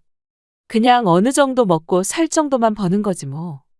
나도 우재 씨 월급 얼마나 받는지 정확히는 모르는데 왜 이렇게 궁금해하는 거야? 진짜 얼마 버는지 궁금해서 그것 때문에 물어보는 거야? 내가 진짜 그냥 궁금해서 물어보겠어? 우리 이제 1년 만났잖아. 나이도 있고. 민주 씨랑 나 처음 만날 때부터 진지하게 만나고 싶다고 했었던 거 기억나? 나 그래서 민주 씨랑 결혼하고 싶어서 그래. 민주 씨랑 결혼하려면 서로 경제적인 건 오픈을 해야 하잖아. 그냥 가볍게 물어보는 거니까 부담 갖지 마. 어차피 내가 능력이 있으니 상관없어. 솔직히 내 친구들 중에서도 민주 씨랑 비슷한 기업에 다니는 친구들도 있어서 어느 정도 연봉은 알고는 있지. 난 그 정도는 안 받지. 일찍 일 시작한 것도 아니고 그만한 능력이 있는 것도 아니라서. 우재 씨 직장이야. 연차 오를수록 조금이라도 오르겠지만 우리 회사는 그런 게 아니거든. 능력도 출중해야 더 연봉 많이 받는 시스템이라서 아마 들으면 깜짝 놀랄 텐데. 그래서 얼만데? 그래도 민주 씨 혼자 집 구해서 살고 있는데도 돈도 저축한다고 하고 그러는 거 보면 부족하지는 않은 것 같은데. 이런 건 결혼하려고 하면 솔직하게 말해줘야 하는 거 알지? 민주 씨는 내 월급 어느 정도는 알고 있지만 난 그런 게 아니라서. 그래도 친구들 연봉 그렇게 작지 않던데. 남자친구는 연봉에 대해서 항상 궁금해했어요. 연애를 할 때는 연봉에 대해서 자세하게 물어보지도 않았고 궁금해하지 않았는데 결혼을 생각하니 갑자기 궁금해졌다며 어느 순간부터 계속 물어보곤 했습니다. 제 직장은 기술직이라 개인 능력이 가장 중요했거든요. 전 연차도 얼마 되지 않아서 낮을 뿐더러 기술도 탄탄한 것은 아니다 보니 연봉이 높지는 않았는데 솔직하게 얘기를 해주니까 남자친구는 정말 좋아했어요. 아마 생각했던 것보다는 많이 받아서 그런 것 같았어요. 결혼 얘기를 꺼내면서 양가 집안 얘기도 나누게 되었는데 제가 살고 있던 집이 저희 집에서 해준 거라는 걸 알고서는 더욱 기뻐했고 제가 외동딸이라는 걸 듣고서는 당장 결혼하자며 재촉했죠. 그때는 정말 내가 좋은가 보다 생각을 했었는데 지금 생각해보니 사랑만으로 그런 말을 했던 건 아니었던 것 같아요. 결혼을 하자고 말을 꺼낸 이후 자꾸만 부모님께 인사를 가자며 말을 하더라고요. 적극적인 남자친구 얘기에 당혹스럽기도 했지만 이렇게 결혼을 하는 거구나 싶은 생각도 들었어요. 그래도 바쁜 일이 좀 마무리가 돼서 한가해질 때 결혼을 해야 될 것 같다 생각을 했어요. 여차저차 양가 부모님께 인사를 드리러 갔고 반대 없이 결혼 준비를 하게 되었어요. 양가 집안이 서로 먼 지역에 있다 보니 대부분 결혼 준비는 저희끼리 준비를 해야 했고 바쁜 남자친구 대신에 제가 예식장부터 신혼여행까지 알아보고 계약까지 진행을 하게 되었습니다. 어느 날 남자친구와 오랜만에 데이트를 하는 날. 그날따라 분위기 좋고 비싸다고 소문난 카페로 오라며 연락이 왔더라고요. 전 그 말을 듣고 프로포즈를 하려는 거 아닌가 싶은 마음에 기분이 정말 들떴습니다. 그동안 가성비 좋은 곳만 찾아다녔지. 비싼 곳은 쳐다도 보지 않았던 남자친구였기 때문에 두근두근 설레는 마음으로 찾아가게 되었죠. 그런데 막상 가보니 예비 시모가 떡하니 앉아 계시더라고요. 당황한 얼굴로 얼른 인사를 드리니 예비 시모는 차가운 눈빛으로 말을 꺼냈습니다. 그래, 저번에 우리 집에 인사 오고 나서 하도 안 오길래 내가 오늘 여기까지 왔다. 결혼 준비는 잘 돼가고 있니? 그래도 내가 시어머니로서 어쨌든 결혼하기 전에 확인할 건 해야 하니까 다음에 상견례 할 때는 잘 갖추고 올 거라 생각한다. 오늘은 우재가 말한 것도 아니고 하니 이해하마. 사실 난 내가 그렇게 성에 차는 건 아니야. 그전에는 연예인급 여자애들만 만났는데 딱 보니 그런 것도 아닌 것 같고 하고 다니는 것도 뭐 돈 많은 집안도 아닌 것 같고 뭐 그래도 결혼한다고 하면 우리보다는 좀 낮아야 우리도 어렵지 않으니까 그건 상관없으니 됐다. 결혼할 여자야 야무지고 살림이나 잘하면 되는 거니까. 그래도 맞벌이는 할 거지? 넌 월급을 얼마나 받니? 엄마, 그래도 민주 씨 능력 좋아. 월급 나보다 많이 받던데. 민주 씨, 우리 엄마 예쁘지? 내가 엄마 고생 많이 했다고 했잖아. 그런데도 이렇게 동안이셔. 난 우리 엄마처럼 자기 관리 잘하고 똑소리 나고 살림도 야무지게 잘하는 사람 만나고 싶었거든. 딱 민주 씨잖아. 엄마, 민주 씨 혼자서 자취하는데 거기 집도 민주 씨 집에서 해준 거야. 그러니 뭐 집안 좋은 거야. 플러스긴 하지만 그래. 지금 살고 있는 집은 평수가 몇 평이나 되니? 그 집 말고는 다른 부동산은 없으시니? 외동딸이니? 재산은 다 물려받을 수 있을 것 같고 돈은 얼마나 모았어? 여자면 20대 중반부터 일했을 텐데 그래도 억소리 나게 어느 정도 모은 거 아니니? 결혼하려면 혼수고 예단이고 다 해와야 되는 거 알지? 우리 친척들도 많거든. 우리 잘난 아들 데리고 가려면 제대로 해야지. 안 그래도 너한테 물어볼 것도 많았는데 잘 됐다. 오늘 이참에 하나부터 10까지 다 확인해 보자. 아, 죄송합니다. 제가 오늘 어머님께서 같이 오실 거라곤 듣지 못해서. 일단 제가 늦게 근무를 시작했어요. 지금 다니고 있는 회사가 첫 회사이긴 하지만 공부를 좀 오래 하기도 했고 기술 배워야 하는 거라 이곳저곳 실습도 많이 다녀서요. 지금 일 시작한 지는 몇 년 되지 않아서 억 단위까지는 제가 돈을 모으지는 못했습니다. 우재 씨한테도 어느 정도 얘기는 했는데 많이 모았을 거라 생각을 했던 것 같네요. 월급 받는 통장이 있긴 한데 거기는 말 그대로 월급만 받는 통장이라서요. 아니, 내가 나이가 몇인데 1억도 못 모았어. 아무리 늦게 일을 했다고 해도 부지런히 모으면 1억 금방인데 아직까지 못 모았다는 거야. 아휴, 우재야, 넌 어떻게 골라도 이런 애를? 차라리 연예인 같이 이쁘고 그런 애 데리고 오면 몰라. 볼 것도 없는 애를 너는 왜 데리고 왔니?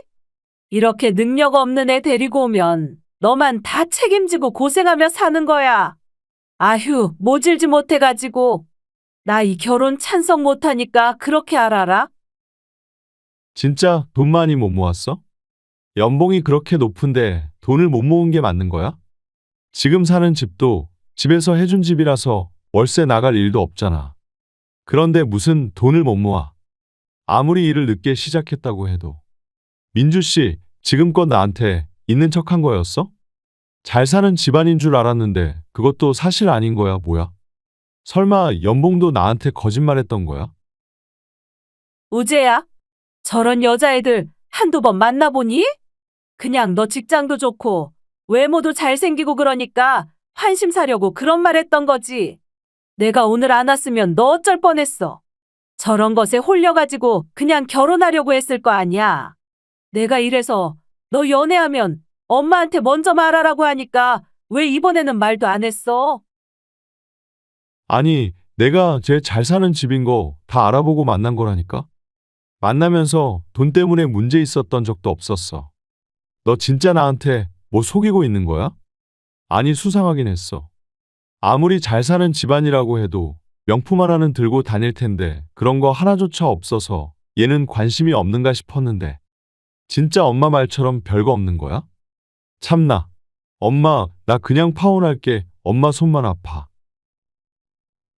제 월급 통장을 보시고서는 통장을 제 얼굴에 던지시면서 막말을 퍼붓는 예비시모를 보며 전 너무나 황당하고 화가 났지만 더 황당한 건 그 옆에서 말리기는커녕 파혼하겠다며 오히려 예비시모를 두둔하고 있는 남자친구였어요. 아무런 말도 꺼내지 않고 예비시모를 부른 것도 어이가 없는데 억소리에 그것도 못 모아둔 거냐면서 뻔뻔히 저를 보며 물어보는 남자친구가 더 어이없었죠. 모자의 태도를 보니 그동안 저를 둘러싸고 있던 콩깍지가 한순간에 뺏겨졌습니다. 계속해서 돈도 없고 능력도 없는 애랑 결혼할 거냐며 비아냥대는 시모 옆에서 달래주며 자신도 그런 줄 몰랐다며 헤어지겠다 하는 남자친구를 보고서는 이대로 나가서는 안 되겠다는 생각이 들더라고요. 전 안 그래도 은행 가서 정리하려고 했던 가방에 놓아둔 통장 수십 개를 시모 얼굴 앞으로 쏟아부었습니다. 역시나 시모는 만만치 않은 사람이더라고요. 눈앞에 쏟아부으면 화부터 낼 줄 알았는데 오히려 쏟아지는 통장을 부여잡고 펼쳐보며 금액을 확인하셨죠. 그 모습이 얼마나 어처구니가 없던지 한동안 눈을 감을 때마다 생생하게 보이더라고요. 통장은 모두 다 억대로 저축된 것이었습니다. 잔액을 보고 나선 시모의 눈빛은 한순간에 바뀌었어요.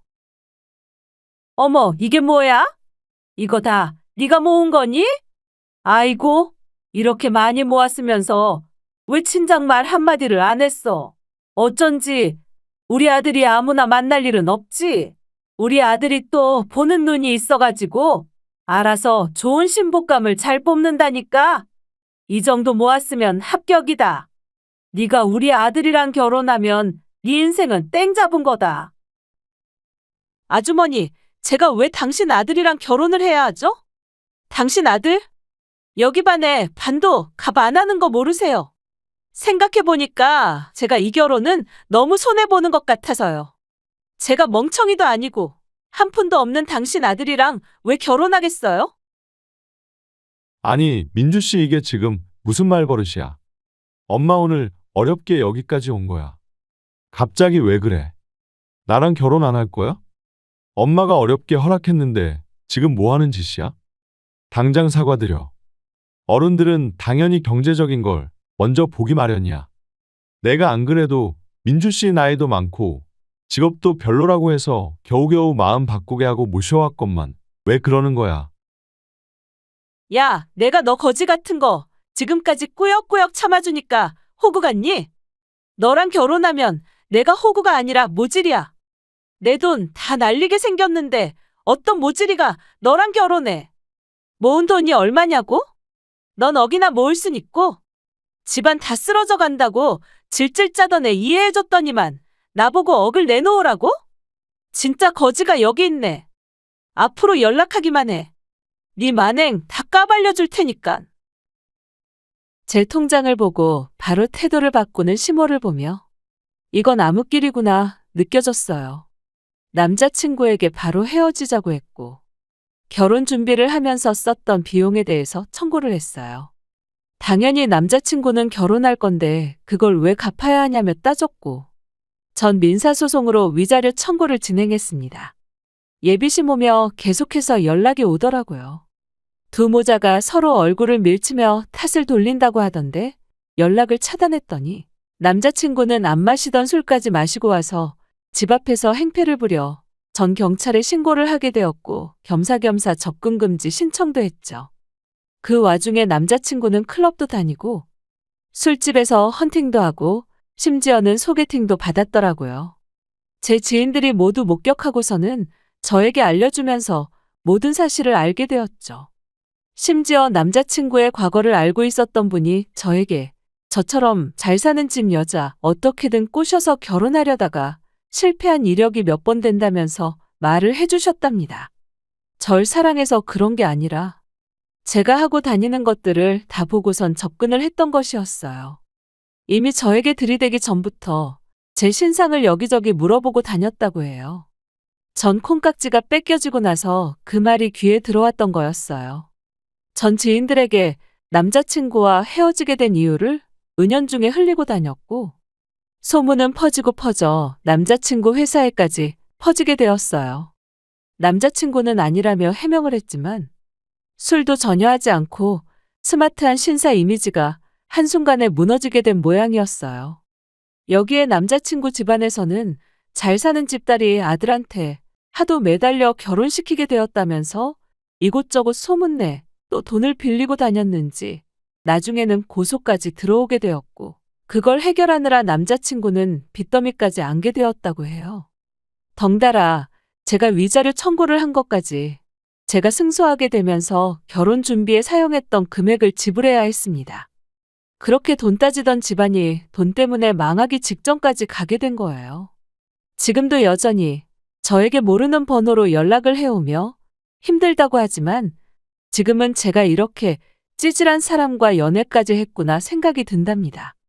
그때 콩깍지가 낀 상태로 그대로 시집을 갔더라면 전 호구에서 벗어나지도 못했을 거라 생각한답니다.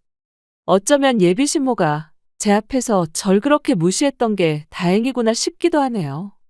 그놈은 아직까지도 식구들 수습하느라 결혼은 꿈도 못 꾸고 있어요. 저는 다행히 절 이해해주고 사랑해주는 사람과 행복하게 연애를 시작했답니다. 연애를 하면서 이게 사랑이라는 걸 또다시 느끼게 되었네요. 제 긴 사연 들어주셔서 감사합니다. 여러분들도 진정한 사랑으로 행복하시길 바랄게요. 안녕하세요. 맨날 사연으로만 시청하다 저에게도 남들에게 말 못할 사연이 하나 있어 여러분들에게 들려드리면 어떨까 싶어 신청하게 되었습니다. 저는 경기도에 거주하고 있는 평범한 30대 직장인입니다. 저는 치위생사라는 과를 나와 지금은 개인병원에서 치과위생사라는 직업을 가지고 일을 하고 있죠. 여러분들은 치과 간호사라고 이해하면 편하실 것 같네요. 19살 어떤 학과를 가야만 비전이 있을까 고민하던 시점, 담임선생님 추천으로 4년제 치위생과를 들어가게 되었습니다. 나름 공부를 열심히 했던지라 학교에서 우수한 성적으로 졸업을 할 수 있게 되었고요. 졸업 후에는 모 대학병원에서 인턴으로 사회생활 첫 발을 내딛었죠. 운명이었을까요? 치과위생사 인턴으로 처음 취직한 곳에서 치과대학 학생이었던 남자친구를 만나 사내 연애 아닌 사내 연애를 이어갔답니다. 그때 당시 남자친구는 이제 막 인턴 실습을 마친 졸업을 앞둔 치대생이었어요. 우연한 계기로 밥을 먹다가 연애까지 이어졌는데 약간 까칠할 것 같았던 처음 외모와는 달리 너무 순하고 다정한 모습에 이끌려 연애를 이어나갔어요. 연애를 하면서 치과라는 공통 분모 덕분에 재밌었던 일들이 더 많았던 것 같고요. 알콩달콩 연애를 이어나가고 시간이 흘러 남자친구는 졸업을 하게 되었고 개인 병원으로 취업을 하게 되어 페이닥터의 길을 걷게 되었습니다. 저는 아직까지 대학병원에서 근무를 하며 경력을 쌓아가고 있었고 대학병원은 치과위생사가 대부분 정규직보다 계약직이 많기 때문에 저 같은 경우도 2년 단위로 계약을 하는 무기계약직 상태였습니다. 저도 어느덧 20대 후반이 되었고 이제 좀 전환점이 필요하겠다 싶어 2년의 계약을 거절하고 일자리가 있는지 알아보는 도중 남자친구가 본인이 일하는 병원에 자리가 있는데 혹시 생각 있냐고 물어보더군요. 치과에 있는 과가 분야별로 있는 대학병원과는 달리 통합적인 시스템인 개인병원에서 남자친구와 부딪히는 일이 많을 것 같아 거절했습니다. 직원들 보는 눈도 불편할 것 같았고요. 병원 시스템도 괜찮고 5년차 직원을 구하고 있어서 세인이 네가 하면 딱일 것 같아. 대표 원장님한테는 내가 말해도 괜찮을 것 같은데. 너 생각은 어때? 결혼할 때까지 여기서 진료 스타일 맞춰보고 개원하고 같이 일하는 것도 좋을 것 같아. 그래도 좀 불편하지 않을까? 같이 일하는 직원들도 알면 불편해할 거고 나랑 오빠는 괜찮은데 아무래도 직원들 눈이 좀 걸리네. 대표 원장님도 은근 압박 줄 것 같기도 하고 정말 병원 분위기나 복지 그런 것들 다 괜찮은 거야? 개인 병원은 또 처음이라 많이 떨린다. 대학병원 같은 시스템도 아닐 거고 그래도 오빠랑 의지하면서 다녀보는 것도 괜찮겠지? 그때 당시 남편은 페이닥터 2년 정도를 하고 병원을 오픈할 예정이었어서 저와 결혼 후 함께 일하기를 희망했네요. 저 역시 저와의 미래를 꿈꾸는 그한테 고맙기도 했고 변하지 않을 거라는 믿음에 더욱더 미래에 대해 부풀었어요. 간혹 병원의 대표원장과 치과위생사 실장이 부부인 경우가 있어서 솔깃했었고 이미 머릿속엔 상담실장이 되어 남자친구와 병원을 운영할 생각에 부풀어 잠시 이성적인 판단이 흐려졌던 것은 사실입니다. 고민도 잠시 마음을 먹었죠. 남자친구에게 알겠다고 하고 남자친구가 페이닥터로 일하는 병원에 면접을 보고 일을 하게 되었습니다. 그때부터가 꼬였던 것 같네요. 처음엔 서로 연인 사이가 아닌 척 일을 하는 재미도 있었습니다. 모든 비밀 연애가 재밌듯이 말입니다. 어느 날 데스크 선생님이 저에게 환자가 제 이름을 콕 집어서 저에게 스케일링을 받고 싶다고 전화가 왔다고 하더군요. 놀랐죠. 일한 지도 얼마 안 되었는데 제 이름을 호명해서 예약을 해달라고 하다니요. 이런 경우는 처음이라 개인 병원에서는 지정제로 스케일링이나 진료를 보는구나 라고 생각하고 있었습니다. 그리고 내심 다른 환자에게 저를 소개를 받은 줄 알고 더 잘해드려야겠다고 생각했네요. 예약한 날이 되었고 환자가 방문을 하였습니다. 딱 보기에 50대 후반 정도 돼 보이시는 여성분이셨어요. 그 환자분은 접수를 하시고 데스크 선생님의 안내에 따라 진료실에 들어오게 되었습니다. 진료실에 들어오신 그분은 저를 위아래로 훑어보시고는 그렇게 좋지 않은 표정으로 말을 건네셨는데 약간 느낌이 쎄했죠. 당신이 윤세인 선생인가요? 오늘 스케일링 특별히 그쪽한테 해달라고 전화까지 해서 따로 예약한 건데 맞나요? 아, 네. 안녕하세요. 환자분 윤세인이라고 합니다. 혹시 다녀가셨던 환자분들 중에 소개받으신 건가요? 제가 건넨 물음에 대답을 하지 않고 쎄하게 위아래로 훑어보시더니 계속 못마땅한 표정을 지으며 연이어 보고만 있었습니다. 스케일링 받으신 지 얼마나 되셨어요? 이쪽으로 오실게요. 아무래도 치석이 많이 쌓여 있으면 조금 불편하실 수도 있는데 최대한 아프지 않게 봐드릴게요. 여기 앉아보시고 마취각을 먼저 하시고 옆에 타구에 뱉으시면 됩니다. 계속되는 물음에도 대답이 없던 환자분을 뒤로 하고 스케일링에 들어갔습니다. 왜 굳이 저에게 예약을 하셨는지 모를 정도로 환자분은 예민 그 자체였습니다. 입가에 튀지 않는 물을 가지고 물이 튀었다고 화를 내시고 시리다고 화를 내시고 진료실에서 다른 직원들 보기 민망할 정도로 저에게 화를 내셨네요. 저도 이 시간만을 빨리 지나가길 바라며 열심히 스케일링을 해드리고 환자분을 일으켜 드렸습니다. 역시나 스케일링을 받는 내내 불편했다는 소리를 함께 들어야 했죠. 아휴, 이렇게 못하는 스케일링은 처음이네 진짜. 너무 시리고 아프기만 하고. 아우, 정말 못하면 못한다 말을 할 것이지. 죄송합니다. 불편하셨나요? 환자분께서 치석이 좀 있으신 편이라 아마 떨어져 나가면서 불편하셨을 거예요. 지금 내가 양치를 안 해서 그런 거라고 대놓고 말하는 거예요? 웃기네 진짜. 죄송하다고 하면 될 것을 나를 가르쳐? 진료실에서 이렇게 언성이 높아지자 대표 원장님이 나와서 직접 사과를 하셨고 사과를 받은 후에야 씩씩거리며 그 환자는 돌아갔네요. 치과에서 일하면서 이런 경우는 처음이라 경력자로서 좀 너무 창피하고 원장님 볼낯이 없었어요. 그런데 제가 이런 모욕을 겪고 있을 때 남자친구는 코빼기도 비치지 않는 겁니다. 너무 서러워서 화장실 가서 펑펑 울었네요. 퇴근 시간 후 남자친구와 연락해 근처 밥집에서 저녁을 먹으며 오늘 있던 얘기를 했죠. 아까 있었던 상황에 대해 그냥 넋두리라고 할까요? 넋두리를 하는 와중에 남자친구는 공감해주거나 제 기분을 살피기는커녕 대답이 뜨뜻미지근한 겁니다. 남자친구마저 대답이 시원치 않으니 서럽고 눈물이 나더군요. 속상하고 마음이 안 좋아 서럽게 울었습니다. 아니 오빠, 내 말 듣고 있어? 아까는 어디 갔었던 거야? 나 진짜 살다 이런 경우는 또 처음이었어. 도대체 날 어떻게 알고 지정하신 거지? 아니 나를 무슨 철천지 원수 보듯 했다니까? 꼭 나를 알고 있는 사람 마냥 위아래로 훑어보면서. 예전에 내가 보던 환자인가 싶기도 했는데 한 번도 이렇게 얘기 들은 적이 없어서 정말 당황스럽네. 멘탈 털리는 하루다 진짜. 그랬어? 난 아까 잠깐 일 좀 보느라 상황을 잘 몰랐네. 에이, 그래도 좀 치아에 많이 예민하신 분인가 보다. 널 어디서 소개받고 오신 거 아닐까?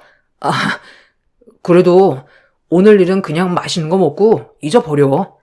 이런 날도 있고 저런 날도 있는 거지. 진짜 분명히 뭔가 이상해. 그냥 느낌이 쎄한 거 있잖아. 꼭 나를 알고 있는 사람처럼 말이야. 잊자 잊어. 이렇게 위로를 받으며 그날 하루를 보냈습니다. 찝찝했지만 그래도 어떻게 매번 좋을 수 있겠나 생각하며 말이죠. 그렇게 하루하루 시간이 흘렀고 저도 이 병원에 적응할 때쯤 남자친구는 개원 준비로 바쁜 나날을 보내고 있었어요.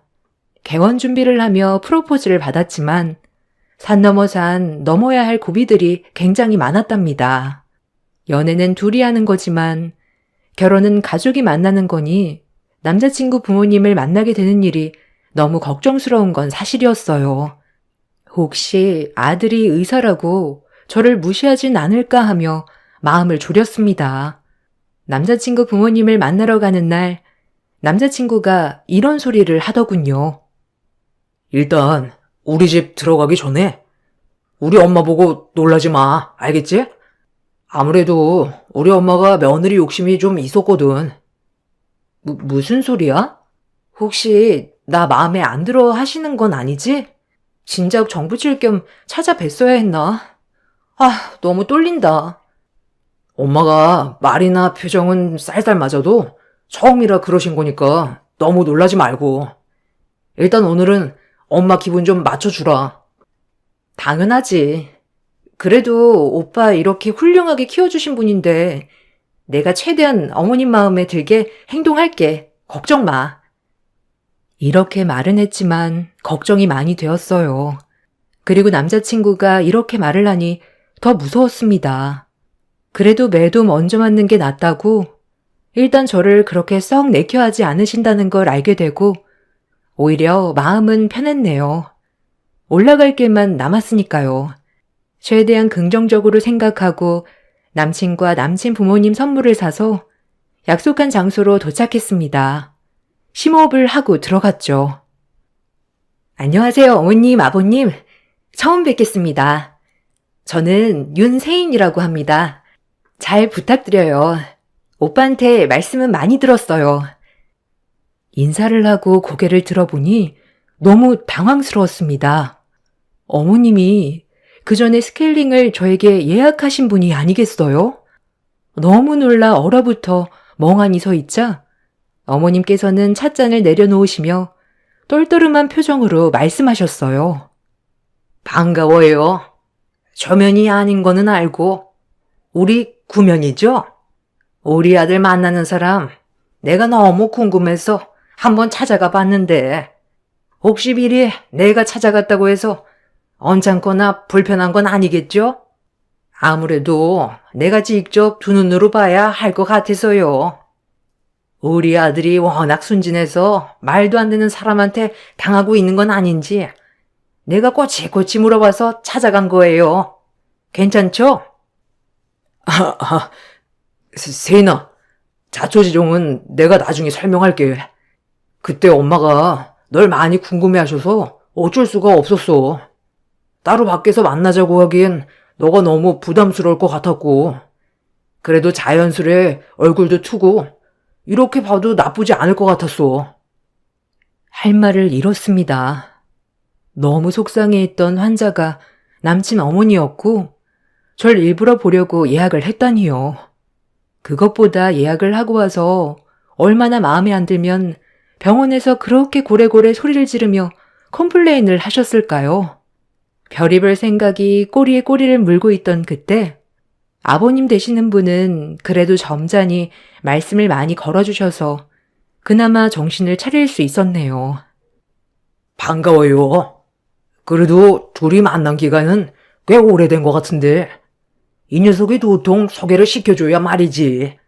아무래도 하나밖에 없는 아들이 결혼까지 생각하고 있다니까 와이프가 궁금해서 짓궂게 가본 모양이더라고. 내가 뭐라고는 했는데. 네. 당황스럽네요. 그날 마음에 안 들어 하셔서 계속 신경이 쓰였었는데 혹시 치아 시리신 건 괜찮으세요? 우리 아들이 의사인데 어른이 그런 거 체크 안 해줄까 봐요. 덕분에 아들이 시리지 않게 해줘서 지금은 괜찮네요.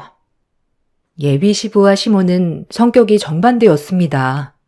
시모는 머리부터 발끝까지 저를 마음에 들어하지 않았고 아무래도 아까운 의사 아들의 며느리는 치위생사라니요. 한 번도 생각해보지 않았던 조합이지만 아들이 너무 좋다고 사정해 허락한 느낌이 났죠. 그에 반면에 예비 시아버님은 지금의 남자친구처럼 다정다감했습니다.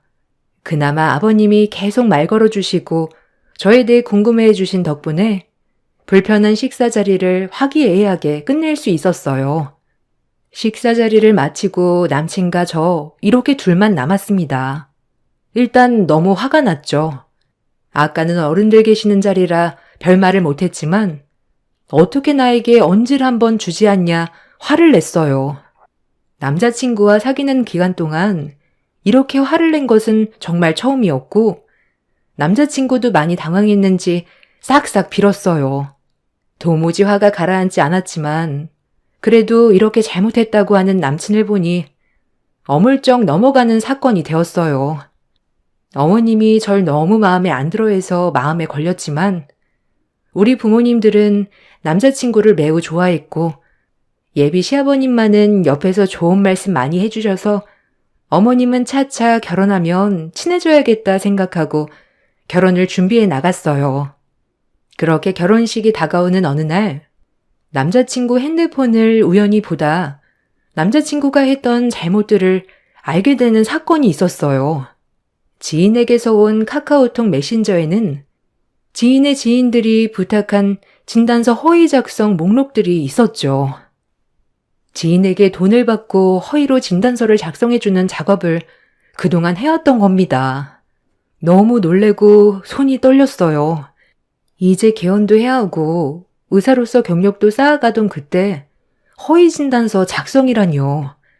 이건 엄연히 범법에 어긋나는 행위였습니다. 다짜고짜 남자친구에게 물었네요. 이게 뭐냐고. 지금 그동안 아는 지인들에게 진단서를 허위로 작성해 준 것이냐고 따져 물었습니다. 남자친구는 초기에 개원 비용이 많이 들어가니 어쩔 수 없었다곤 하지만 이렇게 범죄를 저질렀다는 게 너무 화가 나고 손이 떨렸네요.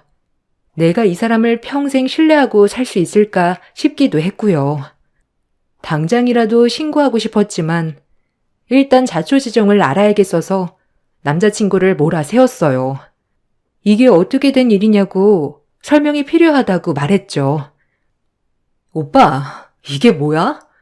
지금 이거 범죄인 거 알아? 허위 진단서는 면허 취소야. 자기 어떻게 이런 일을 할 수가 있어? 우리 집도 한평생 나 공부시키느라 어려운 거 너도 알잖아. 이제 나도 결혼해야 하고 언제까지 페이닥터만 할 수 없는 노릇이고 어쩔 수 없었다는 생각 안 들어? 이게 다 우리를 위해서 한 건데 그렇게 모질게 말하지 않았으면 좋겠다. 우리를 위해서라고 합리화하지 마. 오빠를 위해서겠지. 남들 페이닥터일 때 결혼 잘만 해. 오빠 혼자 안 되면 이제 둘이 벌어서 차근차근 모아 개헌하면 되지. 이렇게 범죄까지 저지르면서 개헌을 서둘러야 해? 오빠, 이건 진짜 아니라고 본다. 네가 몰라서 그래. 의사들 이런 경우 꽤 종종 있어. 나도 그러니까 쉽게 했던 거고. 너무 몰아붙이지 마. 일단 나 좀 쉬고 싶다. 지금 회피하는 거야? 내가 지금 틀린 말 해? 오빠, 이제라도 그만둬. 나 진짜 오빠가 이런 짓 하는 거 너무 싫어, 응? 제 말을 더 이상 듣지도 않고 그 사이 우리는 균열이 가기 시작했어요.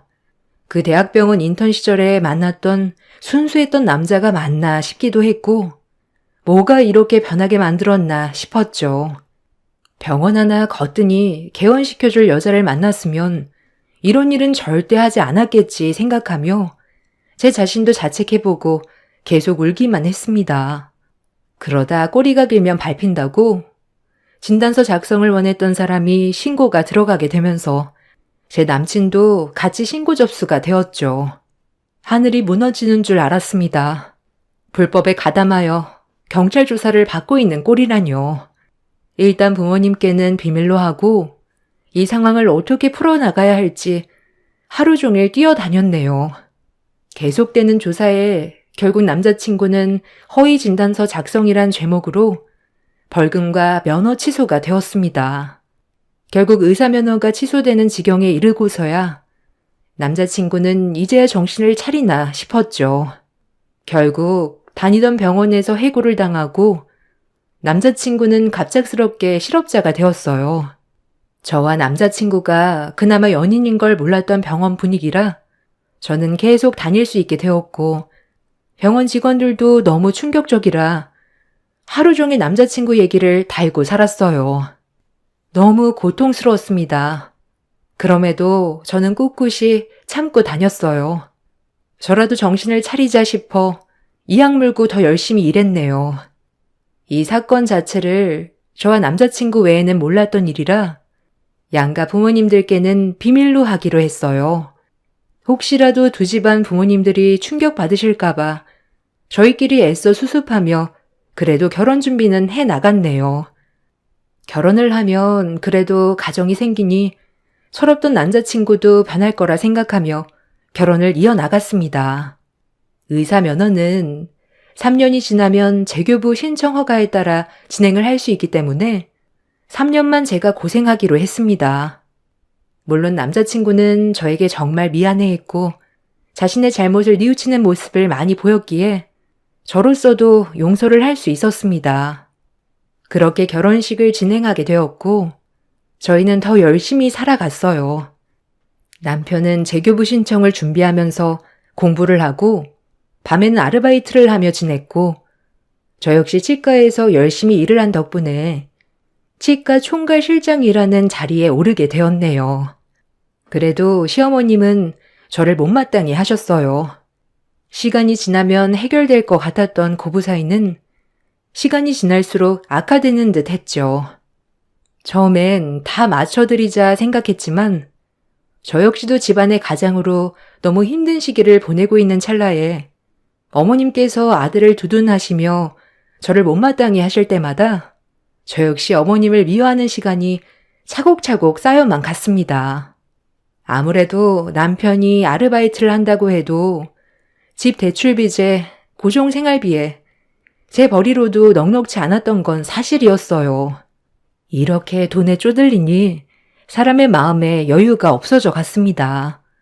일터에 나가서는 악착같이 환자 상담을 하고 매출을 끊어내고 병원 인센티브 금액을 위해 정말 앞만 보고 달렸네요. 의사 남편 만나 개원하여 그 병원 실장으로 일할 생각에 행복하던 때도 있었지만 너무 큰 욕심을 부리고 쉽게 모든 걸 가지려 해서 벌을 받나 싶은 생각도 들었습니다.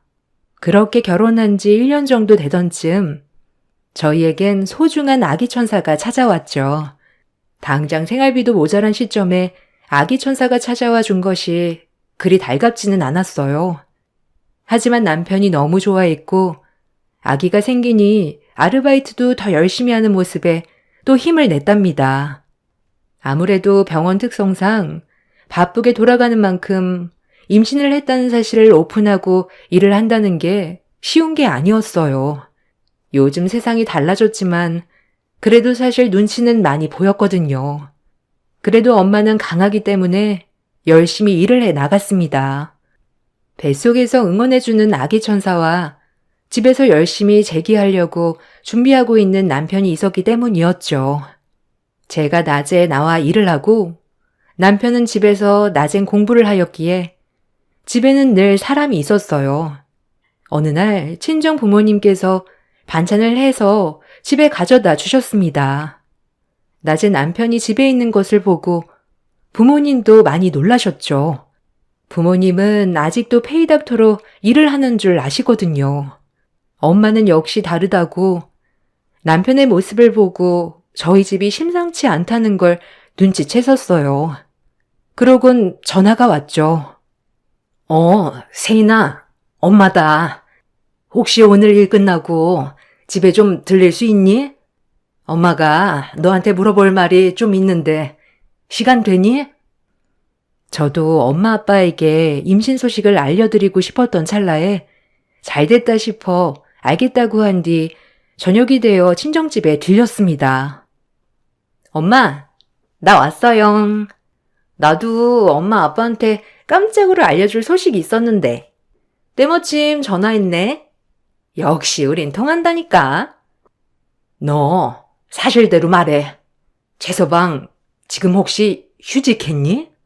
오늘뿐만 아니라 종종 낮에 반찬 가져다 주러 가면 늘 집에 있던데. 너 어떻게 된 거야? 엄마한테 뭐 혹시 숨기는 건 없고? 아니면 고민거리라든지 있으면 다 말해봐, 얼른. 엄마의 말이 떨어지자 무섭게 눈물이 왈칵 쏟아져 나왔습니다. 작은 것 하나하나 엄마 눈에는 이상해 보였던 거죠.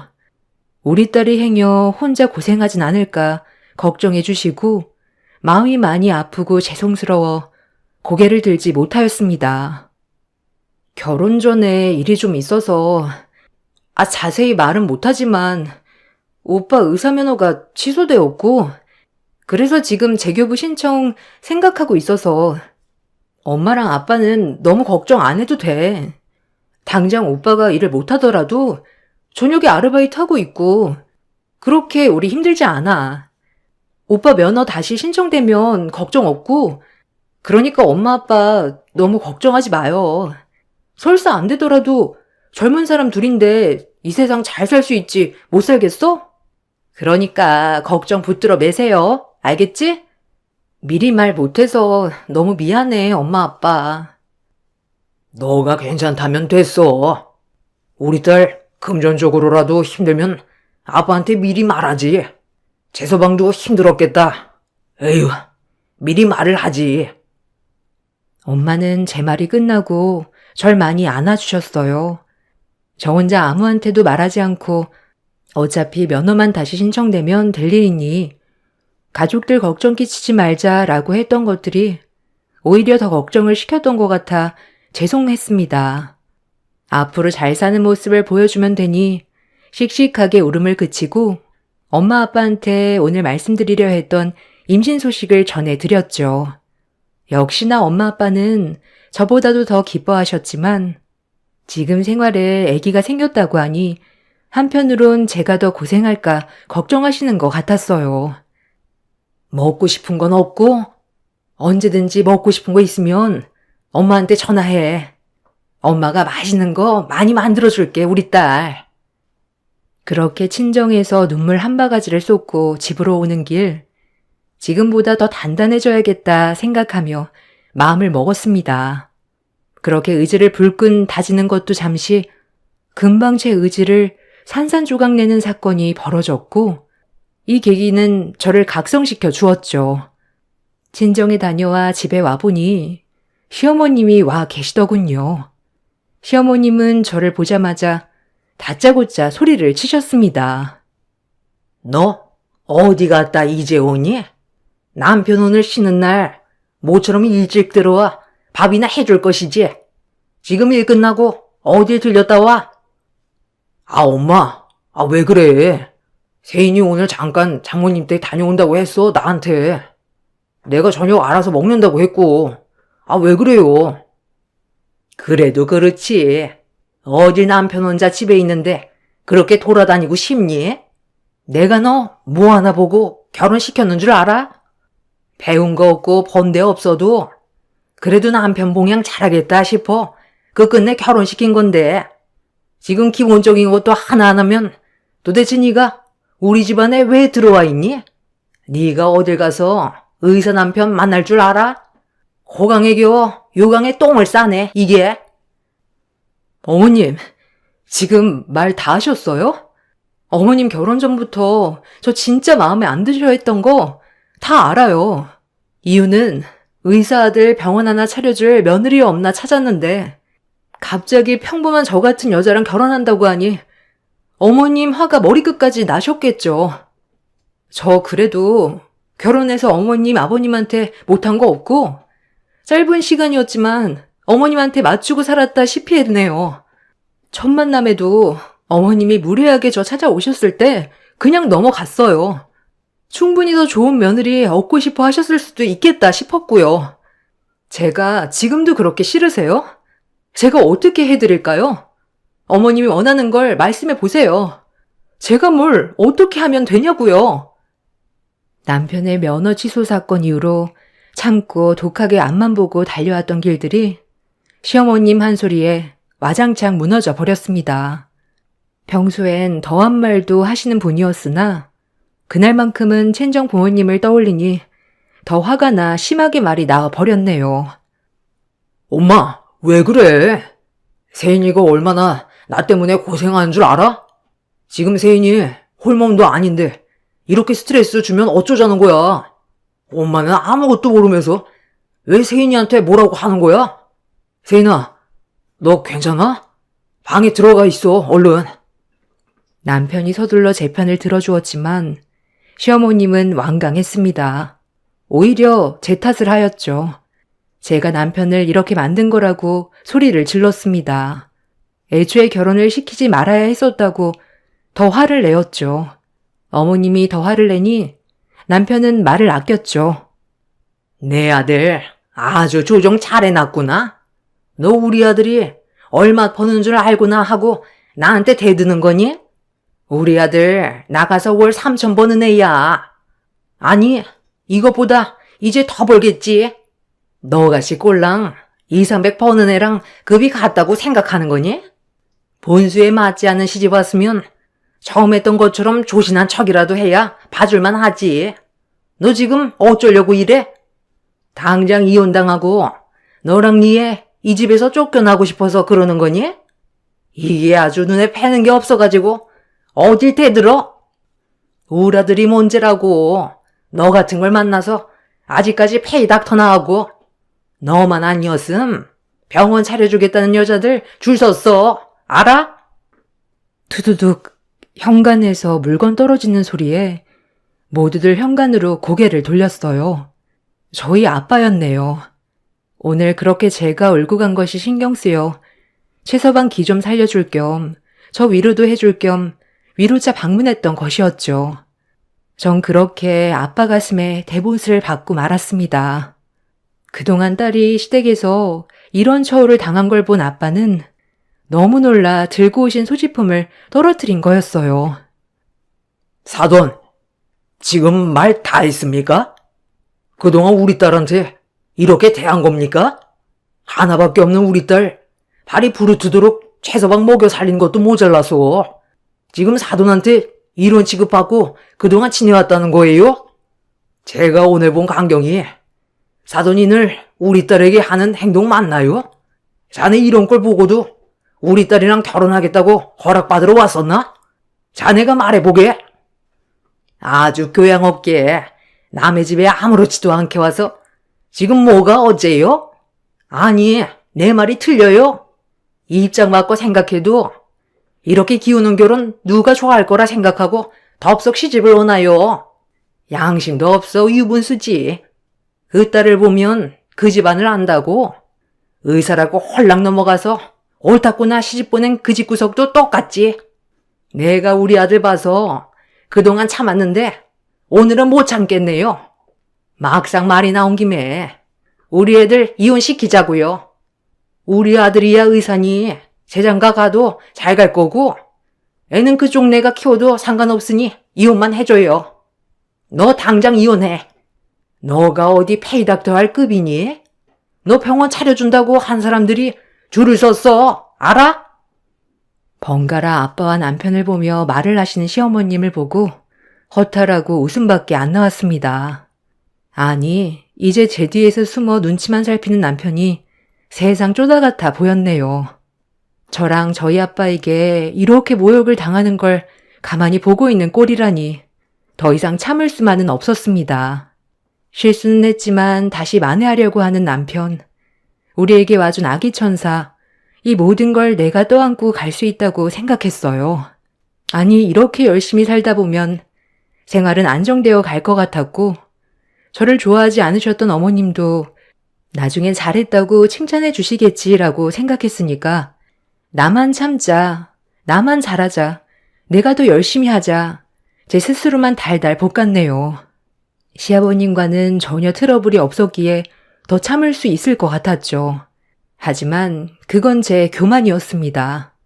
사람은 절대 변하지 않을 거고 어머님도 마찬가지니까요. 예쁜 아기를 낳아도 제가 낳았다는 사실에 또 아기도 미워하실 것 같았어요. 이젠 결단을 내려야겠다고 생각이 들었습니다. 모든 걸 오픈하고 정말 끝을 내야겠다 싶었어요. 이미 어머님 눈엔 의사의 환장에 어떻게든 결혼까지 해 아들만 고생하고 저는 남자 잘 만나 편히 사는 여자라는 프레임이 씌워져 있었으니까요.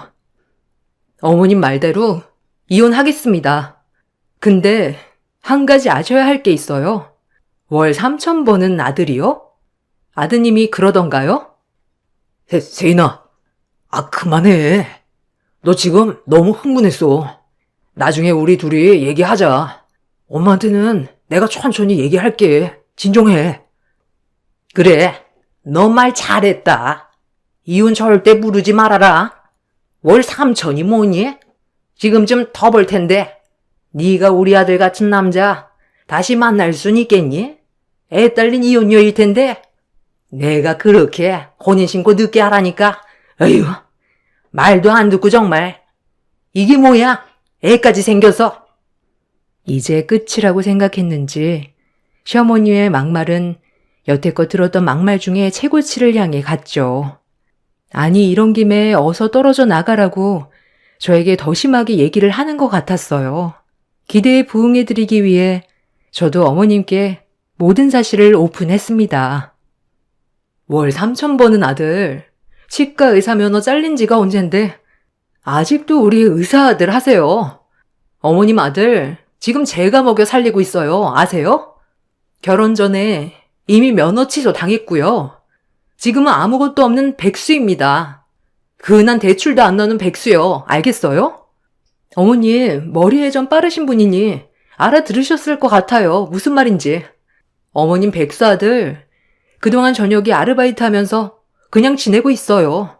실질적 이 집 대출값, 생활비 다 제가 벌고 있고, 어머님 아들 입에 들어가는 식대도 아쉽게도 제가 번 돈으로 들어가고 있네요. 어머님 철마다 여행 경비, 용돈, 선물 다 제 돈으로 한 거고요. 어쩌죠? 월 300버는 며느리가 아끼고 아껴서 힘들게 이 집 이끌고 있었네요. 3년 뒤 면허 재교부 신청할 수 있죠. 과연 쉽게 나올까요? 어머님, 이제 무능한 아들 데려가세요. 반품합니다.